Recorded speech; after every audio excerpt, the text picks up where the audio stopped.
Dicen que nada se pierde realmente. Y es cierto, descubramos algunos barcos congelados en el tiempo. El primero es más que fascinante. Se trata del naufragio de Anticitera. Es un barco comercial griego del siglo I a.C. Se encuentra en el lado este de la isla griega de Anticitera, en el punto de unión de los mares Egeo y Mediterráneo. Unos 2000 años después, en 1900, un grupo de buceadores griegos descubrió el naufragio. Se dirigían a Túnez, pero se vieron obligados a refugiarse de una tormenta en una isla cercana. Como no podían ir a ningún sitio, decidieron buscar esponjas hasta que el tiempo se calmara. Uno de los buzos halló el naufragio a una profundidad de unos 40 metros.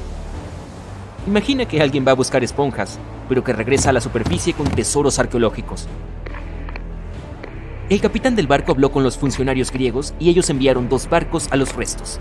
La operación de salvamento fue un éxito y los descubrimientos se encuentran ahora en el Museo Arqueológico Nacional de Atenas. Entre los hallazgos se encuentran 3 caballos de mármol de tamaño natural, joyas, monedas y cientos de obras de arte, incluida una estatua colosal de Hércules de 2 metros de altura. Entre estos tesoros, el efebo de Anticitera, una estatua de bronce de un hombre joven, fue el que más llamó la atención, ya que no responde a ningún modelo iconográfico conocido, y no se conocen copias de su tipo. Sostenía un objeto esférico en la mano. Los estudiosos tienen diferentes teorías sobre quién podría ser esa persona, pero aún no hay consenso. Más de 70 años después, Jacques-Yves Cousteau y su equipo fueron a la zona y recuperaron cientos de artefactos más, así como los restos de 4 personas. También descubrieron un complejo conjunto de engranajes entrelazados, capaces de predecir el movimiento del Sol, la Luna y varios planetas. El mecanismo también puede indicar la hora de los eclipses solares y lunares con años de antelación. Piensa en este mecanismo de Anticitera como un primitivo calendario informático, ya sabes, para planificar eventos importantes como actividades agrícolas, rituales religiosos y los Juegos Olímpicos. Estos artefactos encontrados en los restos de Anticitera son algunos de los hallazgos más importantes de la arqueología moderna. El propio mecanismo de Anticitera ha cambiado nuestra percepción de los límites de la tecnología antigua. Tiene un diseño sofisticado y fue fabricado hace más de 1000 años. Incluso después de todos estos sorprendentes descubrimientos, los expertos creen que el lugar del naufragio permanece inexplorado en buena medida. Esto se debe principalmente a su ubicación y al paisaje del fondo marino sobre el que descansa el barco. El pecio es demasiado profundo para los buceadores, pero también demasiado poco profundo para usar algo como un sumergible. Un estudio realizado en el fondo marino en 2012 mostró evidencias de un segundo pecio a unos 250 metros al sur. Está claro que esta zona tiene mucho que ofrecer a la humanidad. ¿Qué habría pasado si esos recolectores de esponjas no hubieran viajado allí? Los científicos encontraron un barco naufragado en la Antártida, en el fondo del mar de Weddell, 107 años después de su hundimiento. El nombre del barco era Endurance, y era el barco perdido del explorador antártico Sir Ernest Shackleton. Los científicos que pusieron sus ojos en él décadas después dicen que se encuentra entre los mayores naufragios no recuperados de la historia, así que filmaron todo el descubrimiento. El video revela los restos del Endurance y demuestra que sigue en un estado extraordinario. Lleva más de un siglo sumergido a 3 kilómetros de profundidad, pero es como si se hubiera hundido hace muy poco. La historia es la siguiente. El barco fue aplastado por el hielo y se hundió en 1915. Shackleton y sus compañeros tuvieron que escapar en pequeños botes salvavidas. A partir de entonces, todo era cuestión de supervivencia. Shackleton logró poner a su tripulación a salvo, pero el barco se hundió. Sí, es una historia impresionante, aunque ¿por qué los científicos aprecian tanto este barco? En primer lugar, la expedición imperial transantártica de Shackleton navegó para realizar la primera travesía terrestre de la Antártida. Sí, la tripulación quedó atrapada en el hielo, pero la intención era importante. En segundo lugar, se trata del propio desafío de hallar el naufragio. El mar de Weddell está casi siempre cubierto por un grueso hielo marino, el mismo que hizo que el Endurance se hundiera. Acercarse al lugar del presunto hundimiento es súper difícil, y ni hablar de llevar a cabo la investigación. Los expertos del equipo de exposiciones modernas previeron el momento con la menor extensión del hielo marino antártico utilizando imágenes satelitales. Se dieron cuenta de que el clima estaba a su favor para iniciar una expedición. El Dr. John Shears dijo que han completado con éxito la búsqueda de naufragios más difícil del mundo luchando contra un hielo marino en constante cambio, ventiscas y temperaturas que descienden a menos 18 grados Celsius.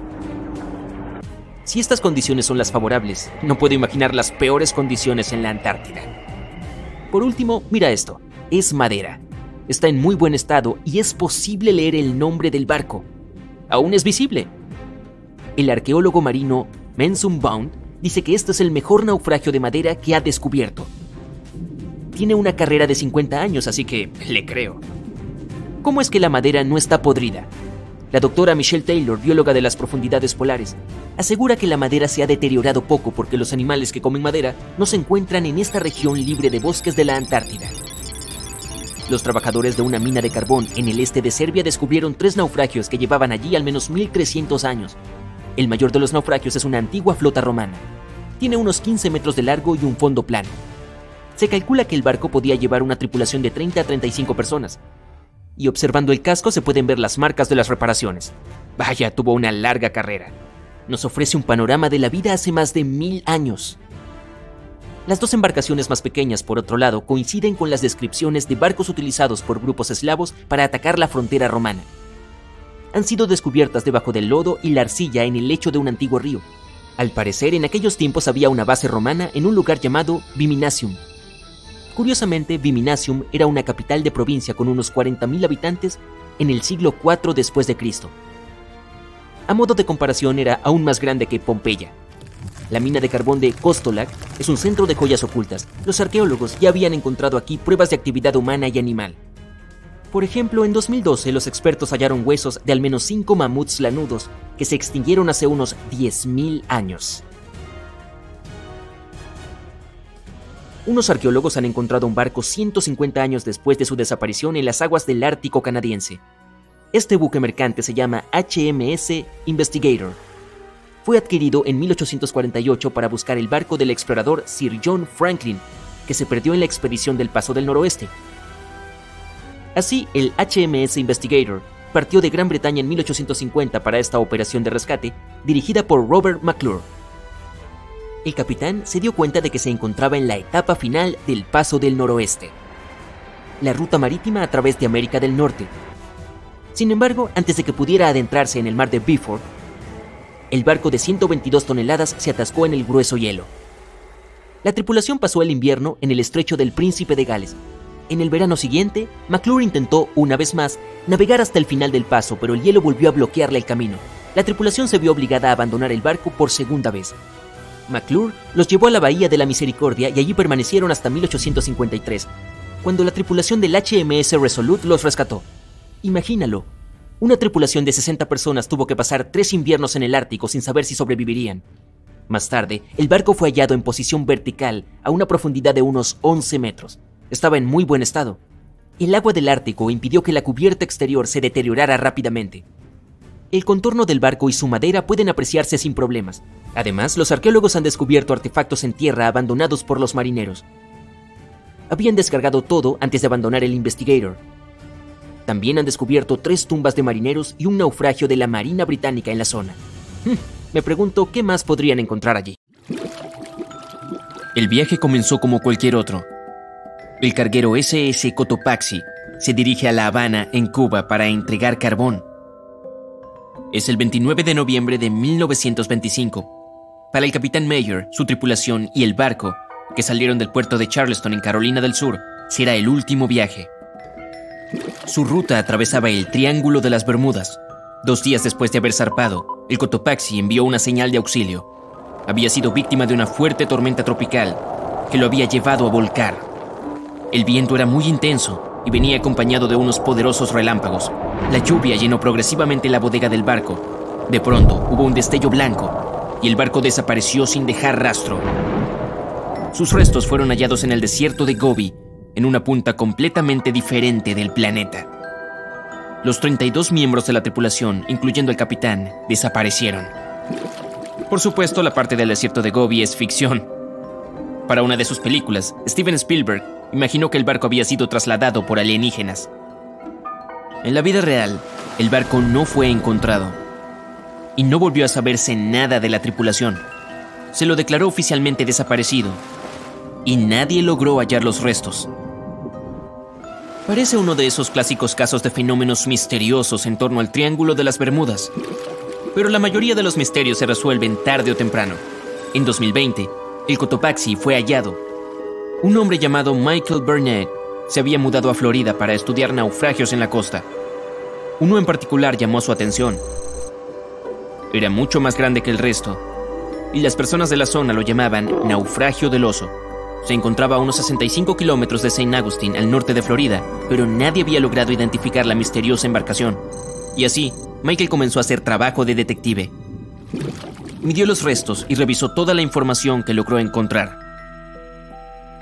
Repasó cientos de periódicos viejos y registros de seguros, y echó un vistazo a los artefactos que formaban parte del naufragio.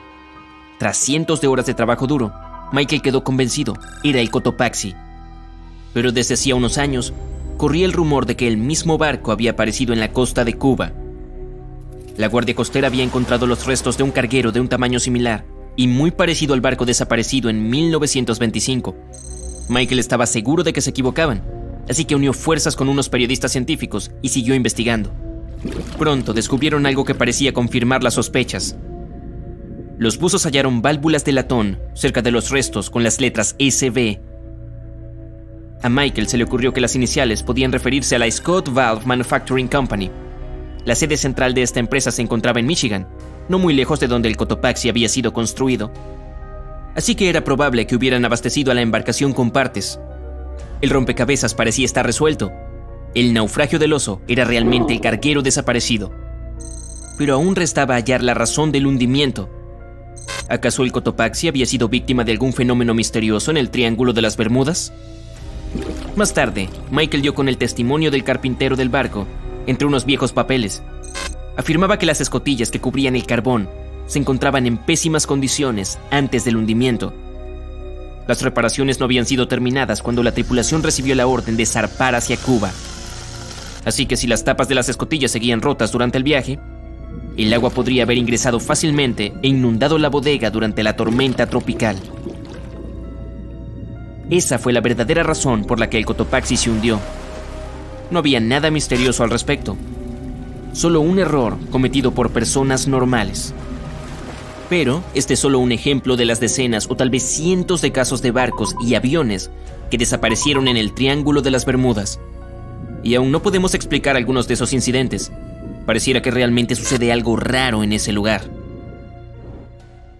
Uno de esos extraños eventos tuvo lugar en 1948. Un avión con pasajeros se dirigía a Miami desde San Juan, en Puerto Rico. Desapareció en la misma región que el Cotopaxi. Las 32 personas a bordo se esfumaron sin dejar rastro. El clima estuvo despejado en todo momento. Los expertos creen que, cuando el avión se encontraba a unos 80 kilómetros de la costa, un viento fuerte podría haberlo golpeado y desviado su curso. Años después, un avión similar fue hallado en la zona del Triángulo de las Bermudas. El problema es que, debido a la falta de información, fue imposible determinar si se trataba del mismo vehículo. Pero algo aún más extraño sucedió un par de años antes, en 1945. 5 aviones desaparecieron al mismo tiempo. Unos pilotos en formación entrenaban sus habilidades de navegación aérea. Al parecer, una vez que terminaron, no lograron hallar el camino de regreso a casa y desaparecieron. Muchos asumen que simplemente se quedaron sin combustible. Eso parece probable, pero de todas maneras, las circunstancias fueron bastante extrañas. Los novatos eran supervisados por un piloto experimentado que contaba con más de 2.500 horas de vuelo. Él nunca habría permitido que un grupo de principiantes se alejara tanto de la base. Hoy en día, muchas personas siguen preguntándose qué sucedió. Algunos insisten en que los pilotos se toparon con algo sobrenatural en el Triángulo de las Bermudas. Pero, ¿quién sabe? Este lugar también fue testigo de otro fenómeno extraño que ningún experto ha sido capaz de explicar. Un viaje en el tiempo. En 1970, Bruce Gernon volaba un avión desde la isla Andros hasta la costa de Florida. Cuando se encontraba a 3.500 metros de altura, una nube gigante apareció frente a él. Su tamaño crecía y crecía, y a Bruce no le quedó más opción que atravesarla. Una vez que lo hizo, el avión quedó rodeado en una oscuridad total. Parecía que el día se había convertido en noche en una fracción de segundo. De pronto, unos destellos blancos comenzaron a interrumpir la oscuridad. Eran tan brillantes que iluminaban todo el cielo. Pero no eran rayos, aunque tampoco logró determinar qué eran. El avión pasó casi una hora atravesando la extraña nube. Bruce notó que cambiaba de forma con el correr de los minutos. El espacio que rodeaba el avión se convirtió en un túnel que se hacía cada vez más estrecho. La tensión crecía y crecía dentro de Bruce, que intentaba lidiar con los controles de su vehículo, Todos sus instrumentos y su equipo de navegación estaban como locos y el sistema eléctrico había dejado de funcionar. De pronto, una luz blanca emergió en el otro extremo. Tal como en las películas, el avión escapó del túnel antes de que se cerrara en el último segundo. Todo estaba bien, pero ahora Bruce se encontraba rodeado de una neblina blanca. No tenía idea de dónde estaba. Por fin logró contactar al centro de control. Quedó impactado al descubrir que su avión ya estaba sobrevolando Miami. Era como si algo imposible hubiera pasado. Bruce debía cubrir una distancia de 400 kilómetros durante el vuelo, lo que suele llevar cerca de 1 hora y media, pero había llegado en apenas 47 minutos, casi la mitad del tiempo estimado. Cuando aterrizó, revisó el combustible que quedaba en el tanque y descubrió que había usado mucho menos de lo normal. Pero, ¿existe una explicación lógica para este avión que viajó en el tiempo? Bueno, los registros revelan que ese día se detectaron muchas manchas solares en la superficie del Sol. Además, había un fuerte viento solar. Eso podría haber provocado fácilmente que el equipo electrónico y los dispositivos del avión se volvieran locos. Pero, ¿qué hay de la misteriosa nube? La costa de Florida es el punto de encuentro de dos grandes corrientes de aire. Una tiene una presión alta y la otra una presión baja, lo que genera muchas nubes de tormenta. Pero las personas siguen discutiendo cómo fue que Bruce logró cubrir esa distancia tan rápido. Algunos afirman que un tipo misterioso de energía oscura fue la responsable.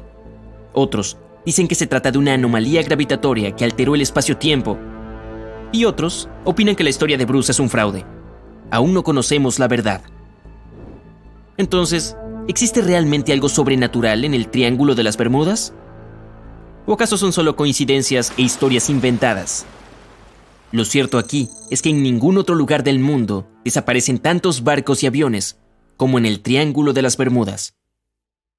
Lejos en mar abierto, en un día perfectamente tranquilo, aparece un punto en el horizonte.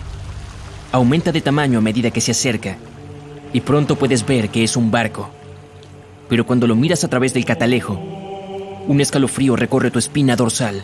El barco está en perfectas condiciones, y su carga está a bordo, pero está completamente desprovisto de gente, flotando con indiferencia por la corriente. Eso fue lo que vio el capitán del Ellen Austin en 1881, y lo que trajo tantos pesares a su tripulación. En diciembre del año anterior, el Ellen Austin, un gran barco de 70 metros de eslora, salió del puerto de Liverpool para hacer su viaje a Nueva York. El barco transportaba una gran cantidad de personas con la esperanza de encontrar una mejor vida en el Nuevo Mundo. El capitán A.J. Griffin viró el barco hacia el suroeste para hacer un viaje más corto, y unas pocas semanas después, en 1881, se encontraron al norte del Mar de los Sargazos, conocido por su falta de vientos y fuertes corrientes circulares. Los barcos que quedaran atrapados en ellas podían perder el control y seguir a la deriva en círculos hasta que fueran arrastrados al centro.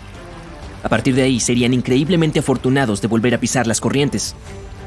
Pero la mayoría de las veces se quedaban en el desolado desierto del mar para siempre. Pero aún, el área pertenecía al notorio Triángulo de las Bermudas, que ya era conocido por derribar barcos y hacerlos desaparecer sin dejar rastro. La tripulación del barco estaba nerviosa. Temía encontrarse con una zona tan peligrosa y tan cerca de un mar que pudiera paralizarlos. E inquietantemente, parte de la calma del Mar de los Sargazos debió haber escapado porque el Ellen Austin perdió su velocidad un día y cayó a la deriva sin vientos. Sin embargo, estaba bien. Tenían abundantes provisiones y todavía estaban dentro del programa de viaje. El capitán Griffin caminaba alrededor de su barco, dando órdenes con una voz llena de autoridad tranquila, y tanto su tripulación como los pasajeros confiaban en él completamente. Pero entonces el vigía gritó desde arriba que había un barco a la vista. Y de hecho, cuando el capitán miró en la dirección que señalaba el hombre, vio una pequeña goleta que se movía lentamente hacia el Ellen Austin. A medida que se acercaba, se hizo evidente que la forma en que se movía la extraña nave no era la correcta. El capitán frunció el ceño y lo examinó a través de su catalejo. La goleta estaba intacta, pero en un silencio inquietante. No había una sola alma a bordo. Los barcos abandonados no eran tan raros en el Atlántico en ese momento, pero tampoco lo eran los piratas. El capitán Griffin decidió esperar y observar. Después de 2 días, la goleta seguía igual de tranquila, y el capitán finalmente pensó que estaba bien ir a revisar. tomó a un pequeño grupo de marineros y abordó el barco varado. No había nadie allí, pero la suerte parecía estar del lado de Griffin. El precioso cargamento de madera de caoba todavía estaba en las bodegas. El capitán regresó al Ellen Austin y ordenó a sus hombres más selectos que llevaran el pequeño barco a Nueva York. Los ánimos de la tripulación se levantaron con la perspectiva de las riquezas que les esperaban a su llegada. Cuando los vientos volvieron a soplar fuerte, el Ellen Austin continuó su viaje, con el barco sin nombre siguiéndolo. Pero después de un par de días, los dos barcos quedaron atrapados en una poderosa tormenta y se separaron. El viento, la lluvia y las olas los azotaron durante varios días seguidos. Cuando el tiempo finalmente se despejó, el capitán Griffin ordenó encontrar la goleta. Buscaron un día entero hasta que finalmente la encontraron a la deriva, fuera del curso. Griffin llamó a sus hombres que habían quedado a bordo del barco pequeño, pero nadie respondió. Un grupo de marineros fue a investigar y regresó con el rostro pálido de miedo. Toda la tripulación de la goleta había desaparecido durante la tormenta.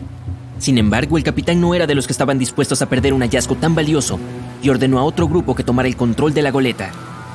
De mala gana, los marineros obedecieron y los dos barcos continuaron su viaje. Acordaron permanecer lo más cerca posible el uno del otro y tocar sus campanas a intervalos establecidos por la noche para que el otro barco supiera que estaban bien. Varias noches pasaron sin problemas, con las campanas repicando tranquilizadoramente cada hora. Pero un día, una espesa capa de niebla cayó sobre el mar y bloqueó casi por completo la visión. Los barcos continuaron a pesar de eso y comenzaron a hacer sonar sus campanas más seguido.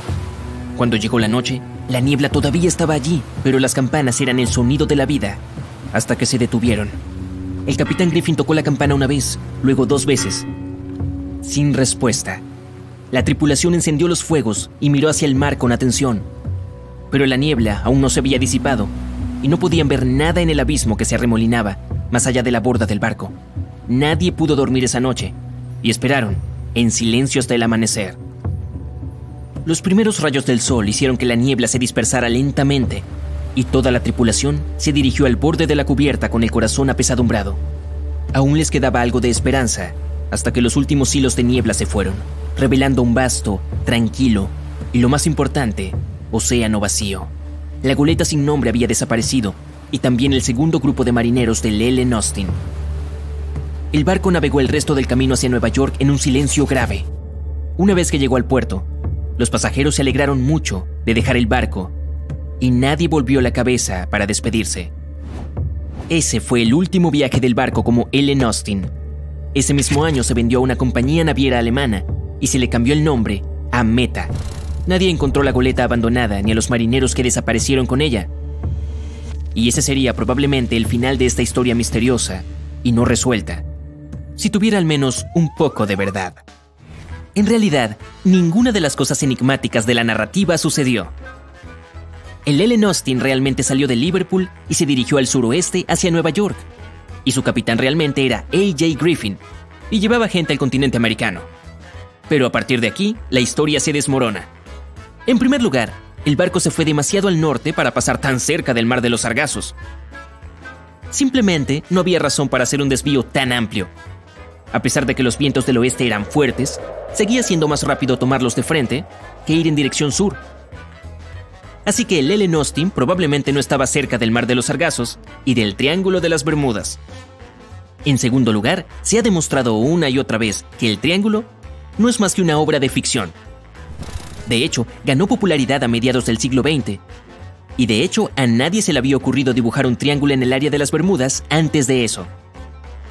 El misterio fue popularizado por escritores de ciencia ficción y se convirtió en un mito común, mientras que ninguna investigación seria demostró que fuera más peligroso que otras partes del océano del mundo. Así que la tripulación del Ellen Austin ni siquiera estaba al tanto del Triángulo de las Bermudas en ese entonces, y mucho menos le temía. En tercer lugar, la historia completa fue contada una y otra vez por revistas y personalidades amantes del misterio con detalles siempre cambiantes. Apareció por primera vez en un periódico de 1906 y ya tenía la fecha incorrecta. El artículo decía que el viaje tuvo lugar en 1891 en lugar de 1881. Más tarde, la historia resurgió en 1935 en la radio con el nombre equivocado del capitán. Era Baker, no Griffin. La fecha también era incorrecta. Decían que el viaje se realizó en agosto de 1881, cuando el Ellen Austin ya se llamaba Meta. La leyenda creció con otros detalles extraños, como una ruta del barco de Londres a Terranova, que nunca fue el caso. Pero la desacreditación final provino de los archivos del Lloyd's de Londres, el mercado de seguros marítimos que guarda todos los registros de las rutas de los barcos comerciales y de emigración. Los documentos de allí dicen que en febrero de 1881, el Ellen Austin completó su viaje a través del Atlántico hasta Nueva York, sin incidentes. El capitán A.J. Griffin desembarcó del barco con toda su tripulación sana y salva y declaró que no había pérdidas de manos durante el viaje. El viaje duró más de 2 meses porque el barco tuvo que luchar contra los fuertes vientos del oeste que lo empujaban hacia Gran Bretaña. La tripulación informó que no hubo encuentros extraños en el camino y todo fue tan aburrido como era posible. E incluso los pasajeros debieron estar sonriendo cuando pisaron por fin el suelo estadounidense, sin darse cuenta de la falsa historia de la que estaban a punto de formar parte. 12 de abril del año 2212.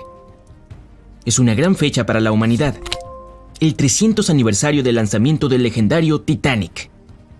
Los mejores ingenieros del mundo han colaborado durante años para llevar al público su obra maestra, el Space-Tanic.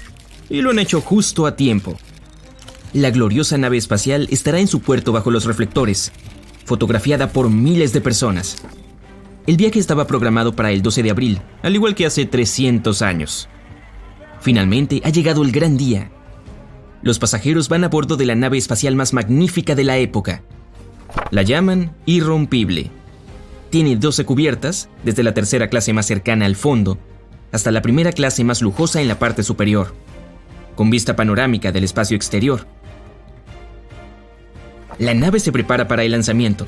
Los motores están en marcha, la cuenta regresiva final ha comenzado y el Space-Tanic se lanza al cielo. Rápidamente se convierte en nada más que una mota en el gran cielo azul y luego desaparece. El primer día de vuelo sale perfecto. La nave abandona la atmósfera terrestre en menos de 1 hora y los pasajeros disfrutan de la maravillosa vista exterior. El planeta azul y verde sobre el fondo del negro vacío del espacio. La nave se ralentiza un poco a medida que se mueve hacia la órbita. Hay demasiados satélites y desechos espaciales dando vueltas alrededor de la Tierra. El Space-Tanic tiene que moverse con cuidado y maniobrar alrededor de los trozos de metal que flotan en 0G. Uno de ellos se dirige directamente hacia la nave, pero esta enciende los quemadores laterales y se aparta justo a tiempo. La chatarra flota a salvo.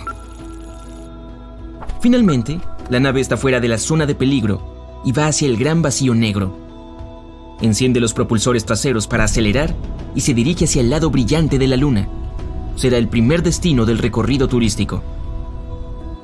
El planeta se vuelve gradualmente más pequeño detrás y aproximadamente a la mitad del camino del satélite natural, las personas a bordo pueden maravillarse con la vista del Sol. La enorme bola de plasma ardiente es más grande y brillante que nunca en la oscuridad cósmica. De repente, el capitán de la nave hace un anuncio. Todos los pasajeros están invitados a las cubiertas del paseo marítimo para ver cómo se despliegan los paneles solares. La gente sale a mirar con asombro. Los paneles plateados y negros emergen lentamente de sus ranuras de contención y el Space-Tanic finalmente toma su forma real. Cuando la energía del Sol comienza a fluir hacia la nave, los motores de empuje giran al mínimo. La nave espacial está ahora en modo de recolección de energía. Para que el viaje a Marte tome solo unos días, necesita hacer un salto de tránsito. En otras 5 horas, suena un segundo anuncio en todos los altavoces. La nave se acerca a la Luna y se invita a los pasajeros a mirar el satélite de cerca. El Space-Tanic pasa a pocos miles de kilómetros y la Luna parece enorme. Todos los cráteres del satélite, incluso los más pequeños, son claramente visibles. El panorama es espectacular. La Luna se queda atrás y las luces de la nave se atenúan. No hay ningún cambio natural entre el día y la noche en el espacio, por lo que la tripulación monitorea el tiempo e imita el cambio. El día siguiente no promete nada de interés, ya que habrá una larga travesía entre la Luna y Marte. Los pasajeros se dirigen a sus camarotes para dormir. Los próximos 2 días transcurren sin incidentes. En las cubiertas hay numerosos tipos de entretenimiento para los huéspedes, desde gimnasios y piscinas hasta salas de juegos y salones de baile. La gente deambula por las cubiertas del paseo marítimo, disfrutando de las serenas vistas del espacio. Nada presagia problemas. En el cuarto día, el capitán finalmente anuncia que el Space Titanic se está preparando para el salto de tránsito en 30 minutos.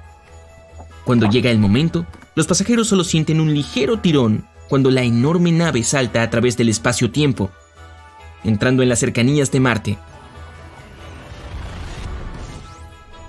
Muchos pasajeros salen a mirar el planeta rojo, que ya es visible desde el abismo oscuro. El recorrido está entrando en su etapa final, pero el aterrizaje solo está planeado para altas horas de la noche.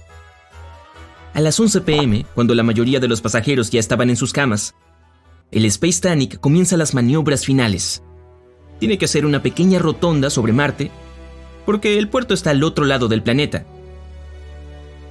El vuelo está llegando a su fin. Solo quedan un par de horas antes de aterrizar. La nave está en órbita al otro lado de Marte. Todo está tranquilo, demasiado silencioso. De pronto, un enorme boom golpea todo el Space Titanic, tirando a las personas dormidas de sus camas. Las luces de emergencia parpadeantes se encienden, todos están confundidos, pero el capitán no hace ningún anuncio. Y solo aquellos que han estado en la cubierta de paseo, del lado del estribor, notan el horrible detalle.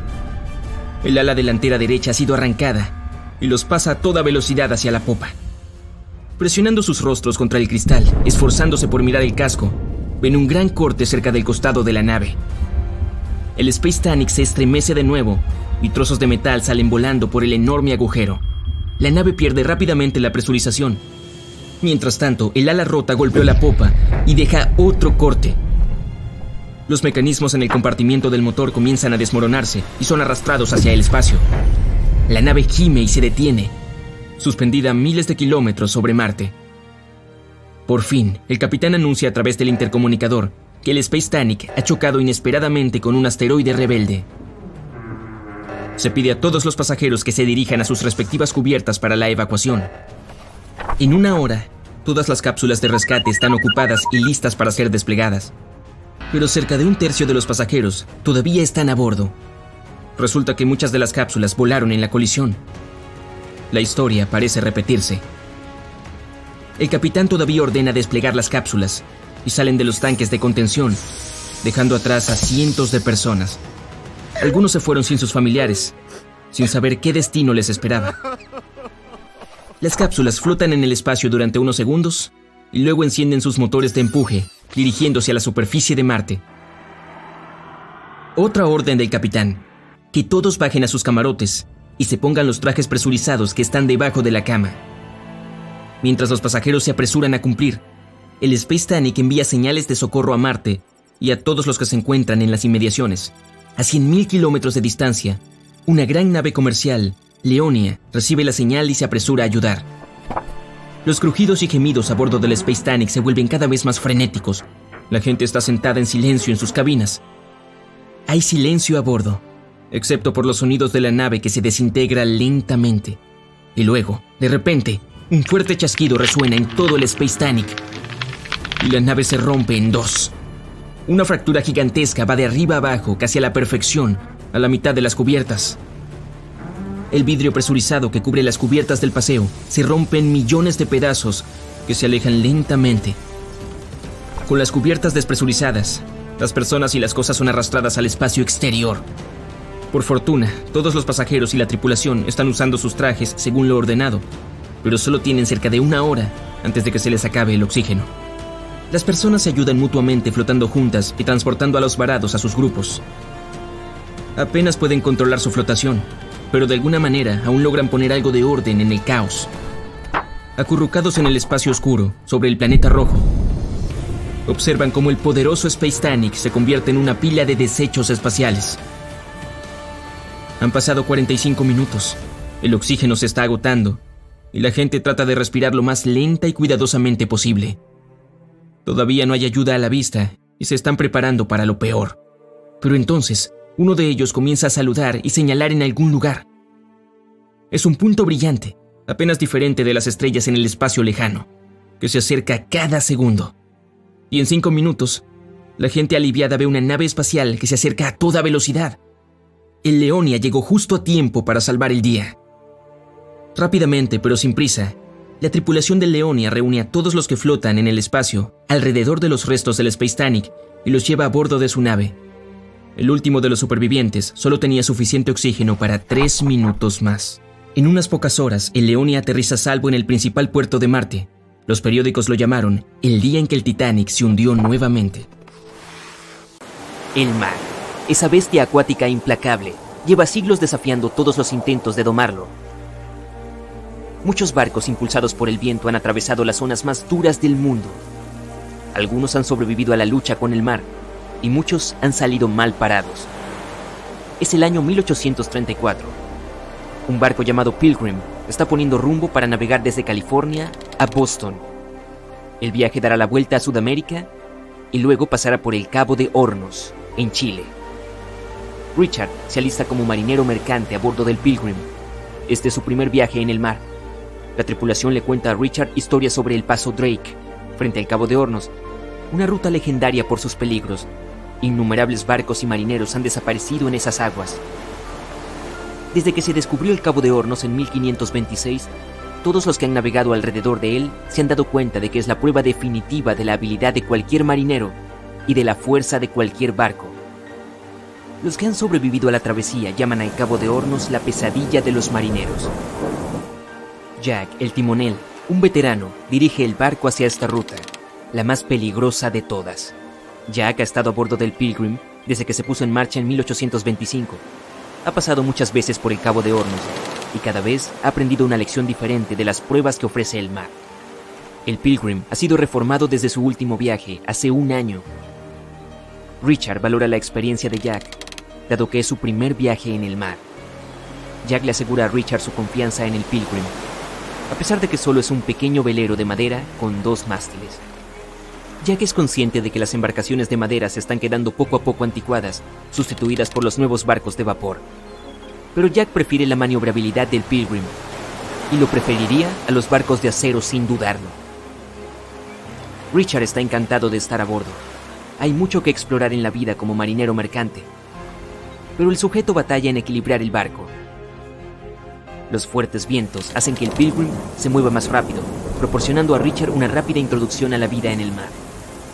Al mismo tiempo, nada puede prepararlo para lo que va a vivir en el Cabo de Hornos. Es el punto de tierra más meridional antes de la Antártida. La brecha entre el continente helado y el Cabo de Hornos alberga el tristemente célebre Paso Drake, de aproximadamente 1100 kilómetros entre el Cabo de Hornos y la península antártica. Los fuertes vientos proporcionan un viaje ininterrumpido hacia el Cabo de Hornos. Pero como le dice Jack a Richard, los vientos están más concentrados en el Paso Drake. Crean un efecto de embudo, volviéndose más fuertes e imprevisibles.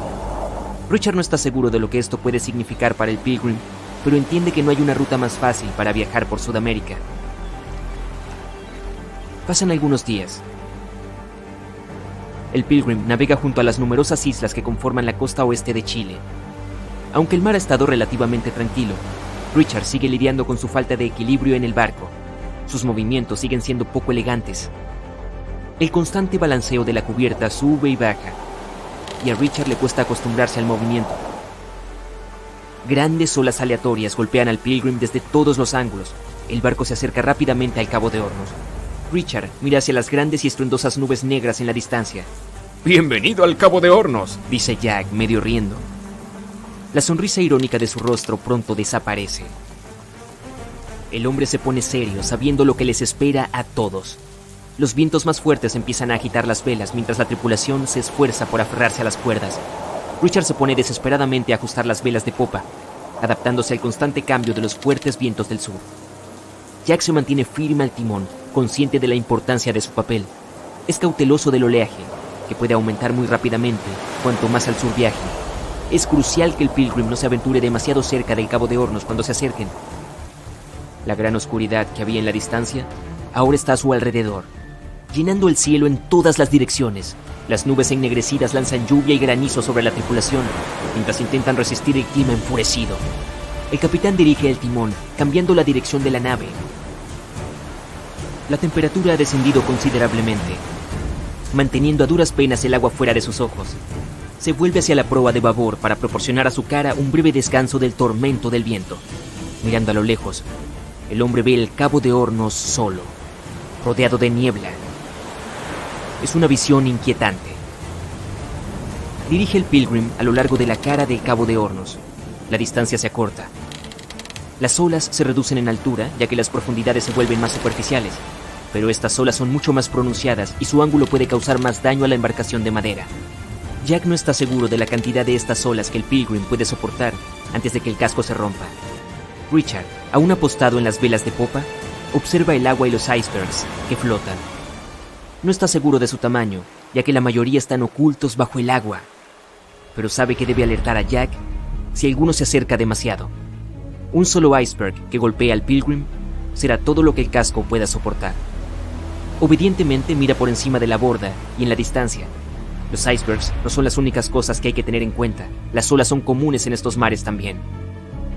La conexión de los océanos Antártico y Pacífico, mezclada con el clima tormentoso, forma olas juntas. Y esto crea monstruosas olas mucho más grandes.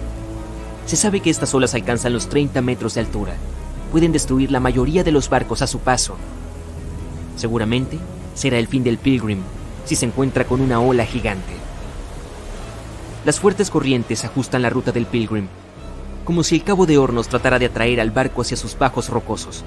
Lentamente son arrastrados hacia el Cabo de Hornos. Jack está luchando contra la corriente en el timón, haciéndolo girar. Fuerza su cuerpo todo lo que puede. Gruñendo, hunde el timón de babor a estribor y viceversa. El capitán no deja de gritar indicaciones. Para un novato son extremadamente confusas, pero Jack, un veterano curtido, sigue interpretando las indicaciones con facilidad, dirigiendo para reajustar su rumbo lejos del Cabo de Hornos. El capitán ordena a Richard que evalúe el casco bajo la cubierta. Con el nivel de golpes que el paso Drake ha proporcionado hasta ahora, seguramente ha dañado el barco de alguna manera. Richard corre a la cubierta mientras otro marinero le grita algo, pero el ruido del mar hace que sea difícil de escuchar. Una ola golpea el costado, fluyendo hacia la cubierta. Richard consigue agarrarse al mástil antes de ser casi arrastrado por la borda. Toda la cubierta delantera parece estar bajo el agua. Aferrado al agua que se desliza por los costados del barco y esperando a que se despeje, Richard ve pasar lentamente el Cabo de Hornos. Sin embargo, hace señas hacia el Pilgrim, como si pidiera su cuota a la tripulación. Las corrientes siguen arrastrando el barco mientras la tormenta continúa, sin que se vislumbre el final de la lucha. La tormenta es cada vez más grande y feroz. Richard se reúne para bajar y evaluar los daños. Después de un lento descenso a las cubiertas inferiores, Richard puede por fin mirar por encima del casco desde los camarotes del barco. No hay daños por lo que puede observar, pero está sorprendido por la profundidad del agua en el interior. Ahora está a la altura de la cintura. Los vasos, entre otras cosas, flotan en el agua. Incluso dentro del barco, el sujeto no puede escapar de las olas. Incapaz de entenderlo todo, se queda congelado, escuchando el poder omnipotente de la madre naturaleza en el exterior. El mar ruge aún más salvajemente. Las olas golpean constantemente contra el casco. Suena como un sombrío tambor, una lenta cuenta regresiva hacia la desaparición del Pilgrim. Richard se obliga a volver a los terrores de las cubiertas superiores, agarrándose a las barandillas para recorrer con cuidado las resbaladizas escaleras. Deja atrás los inquietantes crujidos de las cubiertas de madera, que pronto son sustituidos por los tensos sonidos de las cuerdas, los gritos de otros marineros y el ensordecedor rugido del mar, que se estrella a su alrededor. Jack está al timón, concentrado en su papel, todavía luchando contra el viento y las olas, incluso con la adición de hielo y escarcha. Parece que el mundo que lo rodea se ha propuesto distraer al hombre de su deber. Pero Jack sigue adelante con determinación. Por 9 días, el Pilgrim lucha contra los constantes cambios de clima tormentoso, enfrentándose a todo tipo de obstáculos, pero consigue salir adelante. Al dejar atrás la tormenta, la tripulación pone rumbo al norte para llegar a su destino. La visión del sol asomando entre las oscuras nubes es lo más reconfortante que ha experimentado Richard. Por desgracia, él perdió sus raciones en algún momento de la tormenta. En el mar, si éstas se pierden, es tu propia mala suerte. Por suerte, Jack tiene la amabilidad de compartir algunas de las suyas. En 2017, más de 25 millones de personas se embarcaron en cruceros a lo largo del mundo. Por si no lo sabías, eso es más que la población total de Grecia. Se ha convertido en la opción favorita de los Estados Unidos a la hora de irse de vacaciones. Y es fácil ver por qué subir a un crucero es más popular cada año. Los cruceros también están ganando presencia entre las nuevas generaciones. 2/3 de los millennials y la generación Y afirman que los cruceros son su nuevo tipo de vacaciones preferido. ¿Cómo puede ser? Bueno, veamos. Es fácil de planificar. Una vez a bordo puedes encontrar actividades para todos los miembros de la familia y tienes la oportunidad de visitar varios destinos diferentes en un solo viaje. Una ventaja adicional de viajar en un crucero, puedes conocer varios destinos para un futuro viaje. El entretenimiento a bordo suele ser de primera categoría, lo que proporciona a los pasajeros una sensación extra de lujo, y las comodidades y el alojamiento suelen ser muy confiables, y esto sin mencionar que ofrece a los turistas la sensación de haber alcanzado todo lo que buscan fuera de la oficina. Royal Caribbean International es una de las empresas de cruceros más importantes del mundo. En 2018 contaba con más del 19% del mercado de cruceros.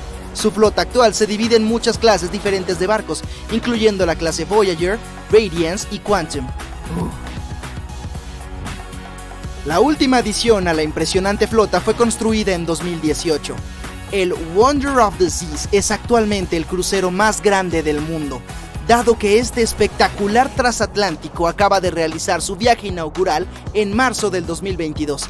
Conozcamos algunas de las increíbles ventajas que ofrece a los pasajeros. En primer lugar, el barco es tan grande que tuvo que dividirse en vecindarios. Es lógico, ya que el Wonder of the Seas tiene capacidad para casi 7,000 pasajeros. ¿Te gusta Nueva York? Genial, porque cuenta con su propio Central Park, con unas 10,000 plantas que puedes conocer. El Central Park del barco es una característica de todos los barcos de la clase Oasis, y es uno de los llamados vecindarios. Veamos otras partes, ¿de acuerdo? Como esta cubierta que incluye una sala de juegos, una tienda de dulces y un bar de deportes. Es ideal para dar largos paseos. En el Wonder of the Seas hay una zona para practicar deportes que cuenta con numerosas piscinas y jacuzzis. En la zona deportiva puedes hacer todo tipo de actividades. Luego está la Royal Promenade, o Promenade si así lo prefieres. Es la calle principal del Wonder of the Seas, con bares, salones y lugares para tomar un café o un lujoso latte. El vecindario de entretenimiento es el punto central de las actividades de ocio del barco. Aquí los huéspedes pueden encontrar un club de comedia, una pista de patinaje sobre hielo y hasta un teatro. La zona de spa y ejercicio es tranquila y cuenta con una gran variedad de tratamientos disponibles. Por cierto, el centro de ejercicios es gratuito, así que no hay excusa para que los pasajeros se salten el día de piernas. Han agregado una octava zona adicional al Wonder of the Seas llamada Vecindario de las Suites. Es una zona exclusiva y diseñada para los huéspedes que se alojan en las suites. Oh, ya entiendo. Se encuentran en la parte superior del barco. Estos huéspedes tienen miembros del personal designados para ellos llamados Royal Genies. Sí, si frotas una lámpara en tu suite, ellos aparecerán. Nah, es broma. Los Genies son similares a los mayordomos y pueden atender a unos pocos camarotes. Por supuesto, la compañía de cruceros quiere evitar que los demás huéspedes hagan varias preguntas a estos miembros de la tripulación y que acaparen su tiempo. Por eso, los genios no llevan etiquetas con su nombre en las zonas públicas. En cuanto a su itinerario, inicialmente el Wonder of the Seas iba a tener su puerto base en China, pero Royal Caribbean decidió trasladar el transatlántico a los Estados Unidos. En marzo de 2022, el barco comenzó su viaje con itinerarios de 7 noches por el Caribe Oriental y Occidental. En mayo de 2022, el Wonder of the Seas tiene previsto un viaje a Europa con cruceros por el Mediterráneo Occidental desde Barcelona y Roma para sus pasajeros. Los turistas también podrán visitar Palma de Mallorca, España, y Capri, Italia. Cuando termine la temporada de verano, está previsto que el Wonder of the Seas regrese a Florida para ofrecer viajes durante todo el año a partir de noviembre de 2022. Existe un rumor falso que afirma que habrá un nuevo crucero especial para alérgicos y que se llamará Wonder of the Achis. No hay nada de cierto en eso. Es difícil imaginar un barco tan enorme y capaz de albergar tantas comodidades a bordo. A modo de comparación, el Titanic fue el barco más grande de su época, con 270 metros de longitud. El Wonder of the Seas no solo mide 360 metros de largo, sino que también es un 36% más alto y un 34% más ancho. Hablando de botes salvavidas, que es lo que voy a hacer, el Titanic tenía apenas 20 botes salvavidas a bordo, que trágicamente no fueron suficientes para acomodar a todos los pasajeros después de que el barco chocara con el iceberg. Pero el Wonder of the Seas tiene un número aún menor de botes salvavidas, 18 para ser exactos. ¿Suena extraño y peligroso? Bueno, en realidad no, ya que cada uno de estos botes salvavidas puede albergar hasta 370 personas. Esto significa que todos los pasajeros y miembros de la tripulación, unos 8000 si se llenara, estarán a salvo en caso de emergencia. Si de alguna manera pudiéramos organizar una carrera entre los dos barcos, bueno, el Titanic sería más rápido, superando al Wonder of the Seas por un nudo por hora. Hoy en día los pasajeros de cruceros están más interesados en la experiencia que en la velocidad del barco en sí. Por eso la velocidad no es un aspecto extremadamente importante. En términos de costos, el Titanic costó unos 7.5 millones de dólares en el momento de su construcción, lo que hoy equivale a unos 200 millones de dólares. ¿Y el Wonder of the Seas? Su construcción costó la asombrosa cifra de 1.350 millones de dólares, lo que lo vuelve 6 veces más caro que el Titanic. ¿Qué tal si comparamos los precios de las entradas? Bueno, en este caso, el boleto más barato del Titanic costaba 7 libras esterlinas, lo que equivale a unos $1,000 en la actualidad. El boleto más barato en el Wonder of the Seas cuesta actualmente $423, pero los precios pueden variar según el lugar y la temporada, el itinerario y la propina que le des a tu Royal Genie. Y sé que quieres preguntarlo, ¿qué pasará con los icebergs? Bueno, el Titanic navegó por el gélido Atlántico Norte, donde era necesario estar atento a ellos. El Wonder of the Seas navegará por el cálido Caribe, donde lo peor que podrás presenciar es un 17 en el Blackjack. Ups, perdiste. Al lado de sus otras hermanas de la flota de Royal Caribbean, el Wonder of the Seas sigue siendo igual de impresionante. Los primeros barcos de la compañía podían albergar a unas 2.500 personas, incluyendo a los pasajeros y al personal. Estos barcos eran el Splendor of the Seas, el Legend of the Seas y el más pequeño de todos, el Pulgarcita of the Seas. No, espera, su nombre es Empress of the Seas. Ups, me equivoqué. Los barcos más grandes de la flota de la compañía pueden albergar a unas 9.000 personas en total, casi 3 veces el tamaño y la capacidad de los transatlánticos anteriores. El Wonder of the Seas es uno de ellos, así como el Harmony of the Seas y el Symphony of the Seas. ¿Ves un patrón aquí? Así es, si alguna vez encuentras un barco con Of the Seas en su nombre, es seguro asumir que pertenece a Royal Caribbean. Pero si se trata de una lata de atún, podría llamarse Chicken of the Seas. ¿Qué? Me gusta el atún. Elegir entre los cruceros en función de su tamaño es como preguntarte si deberías visitar tu museo local o el Louvre en París. Todo depende de tus preferencias. Algunas familias prefieren los ambientes pequeños, otras son fanáticas de los grandes espacios que ofrecen todo lo que puedan necesitar. Desde un punto de vista histórico, lo mucho que hemos avanzado en materia de transporte marítimo es igual de emocionante. Por ejemplo, el SS Royal Williams fue el primer barco que realizó un viaje transatlántico, casi totalmente a vapor en 1833. Solo tenía 50 metros de largo y podía albergar a unos 155 pasajeros. No hubiera querido estar ahí, suena un viaje apretado. Por otra parte, el primer megabarco moderno del mundo fue el MS Sovereign of the Seas. Zarpó en 1987. Solo tenía 270 metros de largo y podía transportar un poco menos de 3.000 pasajeros. El tamaño y la capacidad no son las únicas mejoras de los nuevos cruceros. Los recientes avances tecnológicos en inteligencia artificial y reconocimiento facial han permitido a los operadores de cruceros garantizar un embarque más rápido y fluido para los pasajeros. Si antes tardaban entre 60 y 90 minutos en embarcar, hoy los operadores consiguen que la gente se instale con comodidad en menos de 15 minutos. De seguro ya estás deseando reservar un boleto, pero veamos algunas de las actividades más interesantes que puedes probar a bordo del Wonder of the Seas. Así sabrás en qué te estás metiendo. Todos los barcos del Royal Caribbean tienen varias obras de arte a disposición de sus huéspedes, pero el Wonder of the Seas va más allá. Y hasta cuenta con estatuas de astronautas en lugares clave del barco. Encontrarás al primer astronauta mirando a través del cristal en la cubierta, mientras que el segundo está ocupado escalando. El tercer y último astronauta es un aficionado del cine. Se encuentra cerca de los asientos en la sala de proyecciones. Buscar los astronautas es toda una experiencia para los huéspedes. En la zona sin acceso a luz solar, el Wonder of the Seas cuenta con balcones virtuales.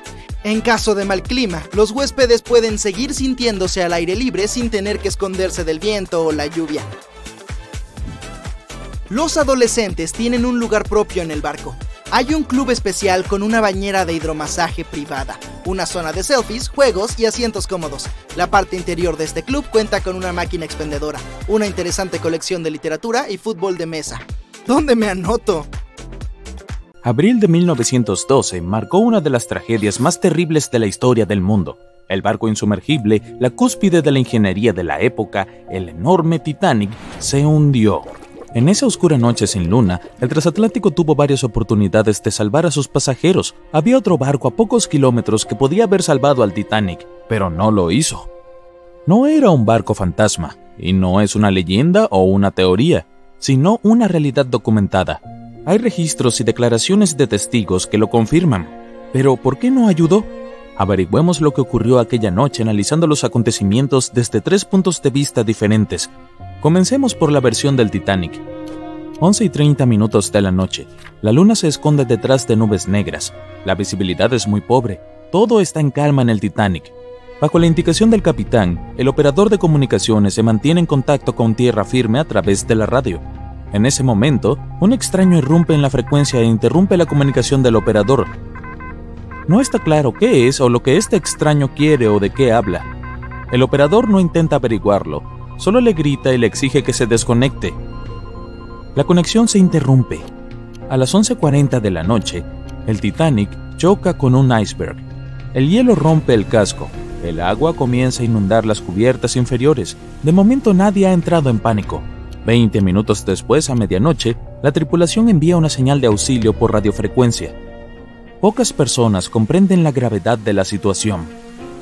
Después de otros 20 minutos, a las 12:20, comienzan a descender botes salvavidas con pasajeros. A las 12:25, reciben una respuesta a la señal de socorro. Se trata del RMS Carpathia. Su capitán informa que ya están navegando a máxima velocidad hacia el Titanic. Pero el problema es que el lugar del accidente se encuentra a 93 kilómetros. Eso significa que el Carpathia llegará en 4 horas. A las 12:45, la tripulación del barco hundido lanza bengalas al aire. Una de las principales razones del terrible destino de muchos pasajeros, pero hablaremos de eso más tarde. 90 minutos más tarde, la cubierta del Titanic se destroza y el barco se hunde. A las 4:10, el Carpathia llega finalmente al lugar del naufragio. Los miembros de la tripulación hacen esfuerzos heroicos para salvar a toda la gente y se llevan a 705 sobrevivientes. En ese momento, aparece otro barco, el SS Californian. El Carpathia navega hacia la costa de Nueva York con toda la gente rescatada, y el Californian se queda en busca de pasajeros, pero solo encuentra restos. Este barco estaba a pocos kilómetros mientras el Titanic se hundía en las aguas heladas. Podría haber salvado a estas personas, pero no hizo nada. Su capitán, Stanley Lord, cometió uno de los actos más terribles que un marinero puede hacer. No ayudó a un barco que se hundía. Cuando el mundo se enteró, Lord fue detestado por todos. No pudieron presentar cargos contra él, y el juicio no lo condenó, pero su carrera se arruinó por completo, ya que ninguna otra compañía marítima quiso contratarlo. A pesar de ello, jamás confesó su culpabilidad. Antes de morir, aseguró que no había sido su culpa. Si esto era cierto, ¿qué sucedió entonces? Esto nos lleva a la versión del Californian. Es la noche del 14 de abril. El Californian está navegando en las aguas frías del Atlántico Norte e ingresa a una zona con muchos icebergs. A las 10:10 de la noche, el capitán Lord detiene el barco. Es demasiado peligroso moverse por esta zona, ya que podrían dañar el casco. A las 11 de la noche, la embarcación comienza a ir a la deriva. Es imposible moverse en esas condiciones con tan poca visibilidad. Lord sabe que el Titanic se acerca, así que le ordena al operador de radio que les advierta del peligro. El operador, llamado Evans, enciende el receptor e intenta contactar al Titanic. Dedica unos 30 minutos a la tarea. Por fin la conexión es estable. En ese momento el operador de radio del Titanic está hablando con tierra firme. Evans interrumpe esta conversación e intenta advertir al barco sobre los icebergs. El operador no entiende las palabras de Evans. Está molesto con él, ya que acaba de interrumpir el canal de una manera descarada, por lo que le grita y corta la conexión. Cansado, Evans apaga el auricular e informa a sus supervisores del incidente. La reacción del capitán ante esta noticia sigue siendo un misterio. Probablemente pensó que el Titanic estaba al tanto del peligro. En cualquier caso, Lord deja que Evans se vaya a la cama. Si no hubiera apagado la radio y hubiera esperado una hora, habría escuchado la señal de socorro del Titanic. Pero no deberías culparlo. En ese momento no había ninguna razón oficial para permanecer en el transmisor. Evans está demasiado agotado y no puede luchar contra el sueño. Así que se va a dormir. El Titanic comienza a hundirse. Su capitán envía una señal de socorro. El operador a bordo del Carpathia la capta, pero el Californian no. Su receptor está apagado. El capitán Lord no puede dormir. Siente que algo anda mal. Mientras tanto, el Titanic se hunde rápidamente. El capitán da la orden de lanzar bengalas al aire. Y aquí es donde se produce uno de los errores críticos. Lanzan luces de advertencia, pero no son rojas. Por alguna razón, la tripulación olvidó llevar bengalas rojas a bordo, así que iluminaron el cielo con una luz blanca brillante. Si necesitaras enviar una señal de socorro, tendrías que usar luces rojas. El capitán Lord ve estas luces, pero no las percibe como un grito de auxilio. No puede ser que no haya bengalas rojas en un barco tan grande como el Titanic. Por desgracia, sí es posible. Lord cree que el Titanic se aleja. Tal vez haya alguna razón desconocida detrás de esas luces blancas, pero él no lo sabe. No tiene idea de que el Titanic está hundiéndose. Aún así decide ponerse en contacto con el barco, pero no a través de la comunicación por radio. En lugar de despertar al operador de radio, envía una señal al Titanic a través de una lámpara de señales. Es importante considerar que muchos capitanes de la vieja escuela no se tomaban en serio la comunicación por radio, ya que no comprendían el valor de esta tecnología. Por eso el capitán Lord no despierta a Evans. Envía señales luminosas, pero el Titanic no responde. Más tarde, muchos sobrevivientes mencionaron haber visto las luces intermitentes del Californian, pero no podían haber hecho nada. La tripulación del barco no escuchaba sus gritos de ayuda. A las 2:20 am, el Titanic se hunde completamente. Poco más de 2 horas después, el operador de radio Evans despierta y enciende el transmisor. Es entonces cuando escucha a muchos rescatistas hablar del barco hundido. Evans entiende todo y se lo comunica al capitán. En ese momento, el Californian se dirige inmediatamente al lugar del naufragio. Allí se encuentran con el Carpathia, que navegaba hacia Nueva York con los sobrevivientes a bordo. El Californian se queda navegando y buscando gente, pero no encuentra más que restos del naufragio. Finalmente, el Californian regresa a tierra firme. Las noticias sobre el barco que podría haber salvado al Titanic se extienden por todo el país, y el juicio comienza. El capitán Stanley Lord y la tripulación cuentan su versión y aseguran que su barco no se había movido de su lugar. Muchos no les creen, y algunos de los sobrevivientes afirman haber visto pasar al Californian. Sin embargo, el juez los declara inocentes. En 1962, el capitán Stanley Lord es un hombre muy mayor.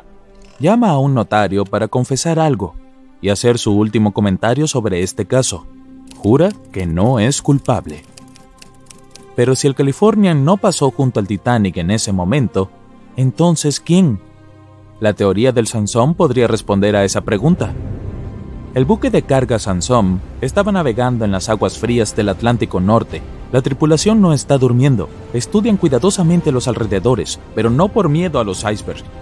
temen encontrarse con la Guardia Costera estadounidense. La tripulación del Sansom captura focas, lo que es ilegal. A las 12:45, el capitán del Sansom ve bengalas blancas. El equipo está seguro de que es la Guardia Costera, así que apagan las luces y se alejan. Como está oscuro, no ven el hundimiento del Titanic. Regresan a la costa de Islandia y se enteran del desastre. Se dan cuenta de que acababan de abandonar a los pasajeros que se ahogaron. El sobrino de uno de los miembros de la tripulación del Sansom lee esta historia en el diario de su tío y pide permiso para publicarla. Todos se dan cuenta de que el capitán Lord no había sido culpable. Por desgracia, no vivió para ver este momento. En realidad, todavía no se sabe quién es el culpable en esta historia. 2 barcos estaban cerca del Titanic. Sus capitanes eran personas más que capaces y habrían ayudado a salvar a todos los pasajeros. El problema es que no lograron entender lo que el Titanic quería esa noche oscura. Alguien olvidó guardar bengalas rojas en la caja. Este detalle pequeño pero fatal fue una de las principales causas de la tragedia. Estamos en 2018. Te levantas temprano para ir de pesca. Llegas al mismo lugar de ayer. Lanzas el anzuelo al mar y esperas. El flotador se mueve. Has pescado algo, pero... ¡Oye! Hola. ¿Por qué no estás haciendo nada? En este momento no te importa el pez. Estás mirando algo a lo lejos. Abres la boca, lleno de sorpresa, al ver un enorme barco encallado en un banco de arena. No estaba allí ayer, así que llegó durante la noche. Bueno, probablemente se vaya tarde o temprano. Sigues pescando unas horas más. Durante este tiempo observas el barco y no notas ningún movimiento en él. ¿Estará vacío? Algunas embarcaciones y los guardacostas navegan desde la orilla hasta el barco. Tú también decides indagar. Subes a tu viejo bote y te diriges hacia el barco. La niebla sobre el agua hace que tenga un aspecto espeluznante. Es enorme. Está oxidado y vacío. ¿Dónde está la tripulación? ¿Y cómo llegó ahí? Los guardacostas suben a bordo. Registran la bodega, los camarotes y la cubierta superior. Encuentran pertenencias de alguna persona, restos de comida, cuadernos y ropa. Todo indica que la tripulación ha desaparecido por alguna extraña razón. Los pescadores, que fueron los primeros en descubrir el buque, no vieron desembarcar a nadie. No se enviaron señales de radio al puerto y nadie informó sobre el barco. Apareció de la nada. La única forma de obtener algo de información es mirar el número y el nombre. Se trata del Sam Ratulangi, PB 1600. Los guardacostas comprueban la información, estudian los datos de todos los barcos del país y no puede ser. Una empresa construyó el barco en 2001 en Indonesia. Lo utilizaban para transportar cargas pesadas por los mares de Asia. Había estado operando durante 8 años. Entregaba productos industriales a diferentes puntos de la región, hasta que algo salió mal. En 2009, el Sam Ratulangi navegaba cerca de la costa de Taiwán, y eso es todo. No hubo más registros al respecto ni informes en ningún puerto. Todos pensaron que se había hundido, así que nadie intentó buscarlo. Pero 9 años más tarde, aparece aquí, grande y oxidado, frente a la costa de Birmania, sin tripulación ni combustible. Nace una investigación. Los servicios municipales intentan averiguar los nombres de todos los marineros que trabajaban en el barco y hallar pistas que ayuden a resolver este misterio. Además, esperan que el dueño de la embarcación aparezca pronto. Encuentran 2 cuerdas de remolque a bordo. Eso significa que un barco remolcó al Sam Ratulangi hasta este lugar. Más tarde identifican y encuentran a 13 miembros de la tripulación. Afirman que estaban yendo a la fábrica de Bangladesh para reparar el Sam Ratulangi. Otra embarcación ayudó a remolcar el barco, pero 2 cuerdas se rompieron y se desató una tormenta. Nadie quiso quedarse a bordo con ese clima, así que los miembros de la tripulación lo abandonaron. No se sabe qué ha estado haciendo durante los últimos 9 años y cómo es posible que haya terminado allí, sin gente a bordo. Y aquí hay otra historia de un barco mucho más misteriosa. El 16 de febrero de 2020, los lugareños hallaron un gran barco de carga atascado en una orilla rocosa frente a la costa de un pueblo irlandés. El barco parecía oxidado, con agujeros en el casco y algunas partes podridas. Nadie había visto esa embarcación el día anterior, así que apareció allí por la noche. La última vez que alguien vio el carguero, Alta, fue unos meses atrás, a miles de kilómetros de la costa de Irlanda. Ese día, el Alta navegaba por las aguas del Océano Atlántico cuando otro barco, el MS Protector, lo vio a la distancia. Los miembros de la tripulación del MS Protector intentaron ponerse en contacto con el barco, pero no recibieron respuesta. Comprendieron que se trataba de un buque vacío. 5 meses después, apareció cerca de la costa de Irlanda. Hay más preguntas que respuestas en esta historia, pero logramos averiguar algo. En 2015, el Alta apareció y desapareció del radar varias veces. Todos los barcos tienen un sistema de rastreo interno para que sea posible seguir su ruta mediante satélites, pero los tripulantes del Alta solían desactivar este sistema. Tal vez estaban metidos en alguna actividad ilegal. En cualquier caso, en 2017, el barco viajó a menudo entre los puertos de las islas griegas. Más tarde, la señal de rastreo desapareció y apareció recién 10 meses después, frente a la costa del norte de África. Durante este tiempo, el barco cambió de bandera varias veces. En septiembre de 2018, el Alta se encontraba al sureste de las Bermudas, con dirección a Haití. Fue entonces cuando la tripulación comenzó a tener problemas. El motor principal se averió justo en medio del Océano Atlántico. El barco comenzó a ir a la deriva. Pasaron varios días, pero los miembros de la tripulación no lograron repararlo y empezaron a quedarse sin provisiones.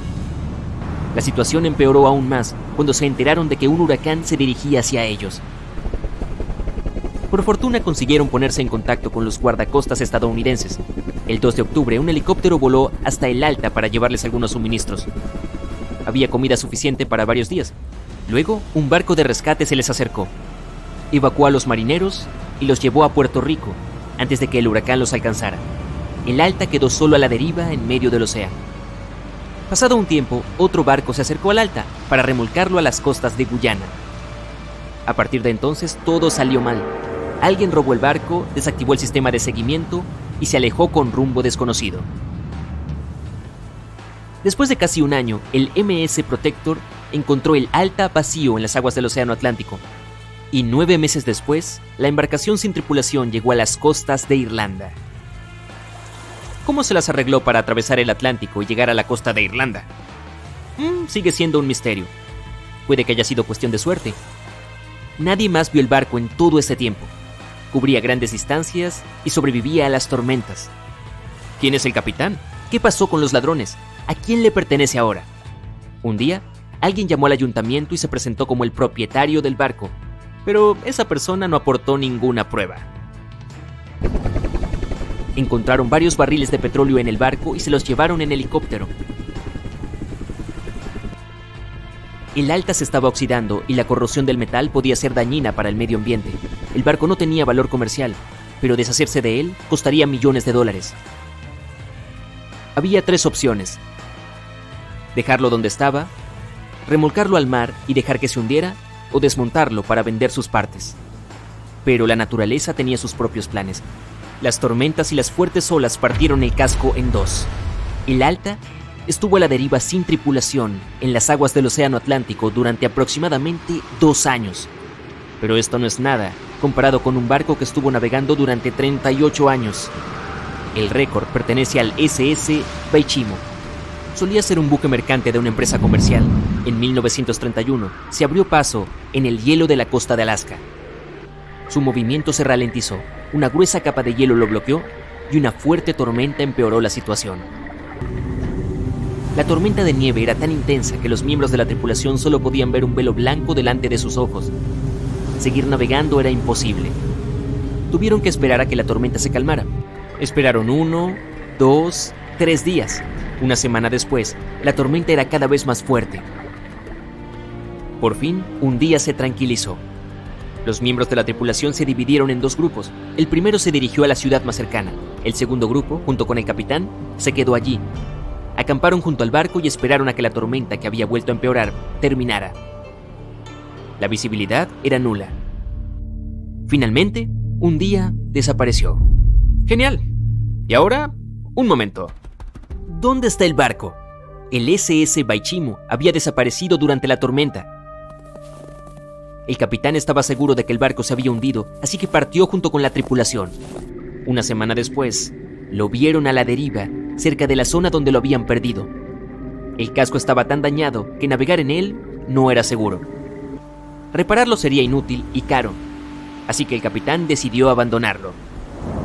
Estaba seguro de que se hundiría tarde o temprano, pero se mantuvo a flote durante los días siguientes, los meses siguientes y unos cuantos años. A lo largo de los 38 años que siguieron, varias personas dijeron haberlo visto en varios puntos de la costa de Alaska. El último registro del SS Baichimo data de 1969. Los que lo vieron afirmaron que estaba completamente congelado, casi fundido con el hielo. Algunos quisieron emprender una expedición para encontrarlo, pero todos los intentos fracasaron. Es probable que se encuentre en algún lugar del fondo del mar. Una espesa niebla se levanta sobre el océano mientras el sol se hunde lentamente en el horizonte. Es difícil ver más allá de unos metros, pero eso es suficiente para notar una forma descomunal y esquelética a la distancia. A medida que el barco se acerca a ella, tu corazón late más rápido y entonces distingues los detalles de otro navío, abandonado por lo que parece. Los barcos fantasma existen y sus misterios no siempre se resuelven. Por ejemplo, el MV Joyita era un barco de madera construido en 1931 como yate de lujo. Sirvió a varias personas durante más de 20 años antes de que lo comprara un marinero samoano y se convirtiera en un barco mercante. Pero en 1955 el servicio del Joyita llegó a un final abrupto y misterioso. El 3 de octubre zarpó para otro viaje comercial que no debería haber durado más de 48 horas. Los retrasos ocurren en el mar, así que cuando el Joyita no llegó el 5 de octubre, como estaba previsto, no hubo mucha preocupación todavía. Pero entonces tampoco llegó al día siguiente. No hubo ninguna señal de socorro, ni ningún otro signo de la presencia del Joyita en ningún lugar entre sus puntos de partida y de llegada. Se envió un grupo de búsqueda y rescate para encontrar el barco, y durante 6 días estuvieron explorando la zona de casi 259,000 kilómetros cuadrados. El 12 de octubre la misión regresó a la base con las manos vacías. Joyita desapareció sin dejar rastro. Solo un mes después, otro buque mercante, el Tuvalu, se percató de que el barco desaparecido estaba lejos de su ruta, a la deriva en mar abierto, y escorándose fuertemente. Los marineros abordaron el navío y descubrieron que toda la tripulación y los pasajeros, 25 personas en total, habían desaparecido junto con toda la carga que llevaba el barco. La radio estaba sintonizada en la frecuencia internacional de socorro, lo que significa que la tripulación intentó pedir ayuda, pero no pudo comunicarse con nadie porque el cable de radio se había dañado, limitando el alcance a 3,2 kilómetros. También faltaban los botes salvavidas, lo que indicaba que las personas a bordo debían haber abandonado el barco. Por desgracia, parece que se llevaron el diario de navegación, lo que dejó al equipo de rescate sin saber qué había pasado. Incluso hoy, el misterio del MV Joyita no se ha resuelto. Nadie sabe a dónde fueron la tripulación y los pasajeros, ni qué provocó que se fueran. El SV Carol A. Deering no era un barco fantasma en el sentido habitual de la palabra. No se le vio en alta mar. En cambio, fue encontrado en la costa, pero las circunstancias de su encallamiento son un rompecabezas rodeado de misterio. El Carol A. Deering se construyó en 1919 en Maine y era un buque de gran tamaño hecho para viajes comerciales. Por desgracia, a pesar de su elevado costo de construcción, solo había prestado servicio durante un año antes de su último viaje. 19 de julio de 1920. El barco viajaba de Puerto Rico a Río de Janeiro vía Newport News para entregar un cargamento de carbón. Estaba casi a mitad de camino hacia su destino final cuando el capitán cayó gravemente enfermo. La tripulación regresó para dejarlos a él y a su hijo y para sustituirlo. El viaje transcurrió sin incidentes, pero cuando llegó a Barbados en diciembre para reabastecerse, hubo extraños ánimos entre la tripulación. El primer oficial no parecía estar contento con el nuevo capitán.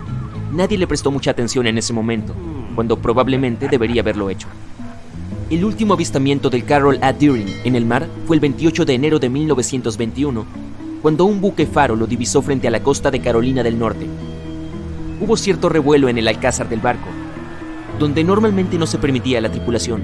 Luego otro buque lo avistó, pero ya no había nadie en las cubiertas. El 31 de enero, el buque mercante fue encontrado encallado en los Diamond Shoals, un lugar famoso por los numerosos naufragios que se han producido ahí durante siglos. Cuando el grupo de búsqueda y rescate abordó el barco, lo encontró abandonado con el diario de navegación y los objetos personales de la tripulación desaparecidos junto con los 2 botes salvavidas. Todavía no hay respuesta a lo que ocurrió a bordo del Carol A. Deering aquel mes de enero, aunque la versión más popular fue la de un motín. Sin embargo, tal vez nunca descubramos la verdad. El SS Baichimo es quizá uno de los botes fantasma más notables de la historia.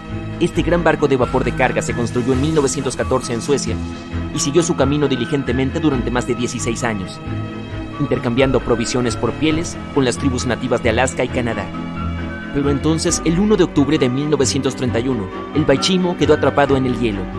Al principio parecía que la tripulación podría esperar y continuar su ruta, porque el barco se liberó en un par de días. Pero en menos de una semana volvió a quedar atrapado, esta vez definitivamente. En una semana más se envió un grupo de rescate para recoger a 22 de los tripulantes, mientras que otros 15 se quedaron atrás para esperar durante el invierno si era necesario y recuperar el barco. Pero un mes más tarde, después de que una fuerte ventisca azotara su campamento, los marineros salieron de sus refugios y descubrieron que el barco había desaparecido. Por suerte, unos días más tarde, un cazador nativo les dijo que el Baichimo no se había perdido todavía. Lo había visto a unos 72 kilómetros de donde estaban posicionados. Consiguieron localizarlo, pero decidieron que no sobreviviría al invierno. Así que tomaron la carga más valiosa de su bodega y lo abandonaron. Aunque se equivocaron, el SS Baichimo sobrevivió a ese invierno y a muchos otros que le siguieron. Cuando el hielo se rompió, se alejó por sí solo, a la deriva por las costas de Canadá y Alaska. Hubo numerosos avistamientos del barco fantasma, a veces a la deriva en mar abierto y otras atrapado de nuevo en el hielo. La gente intentó abordarlo y salvarlo, pero las condiciones meteorológicas o la falta de equipo siempre se lo impidieron.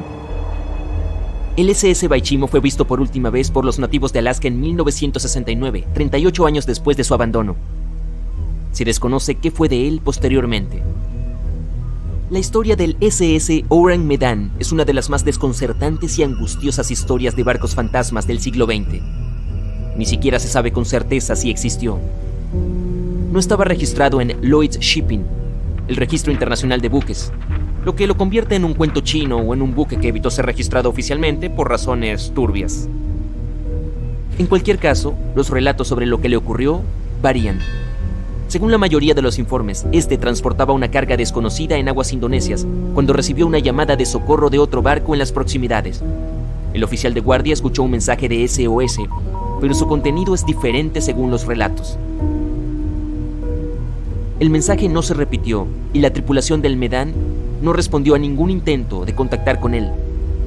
El barco que recibió la llamada de socorro se apresuró a rescatarlo, pero no llegó al buque hasta el día siguiente, cuando ya estaba a la deriva y ligeramente escorado. Cuando los socorristas subieron al barco, comprobaron que ninguno de los tripulantes había sobrevivido.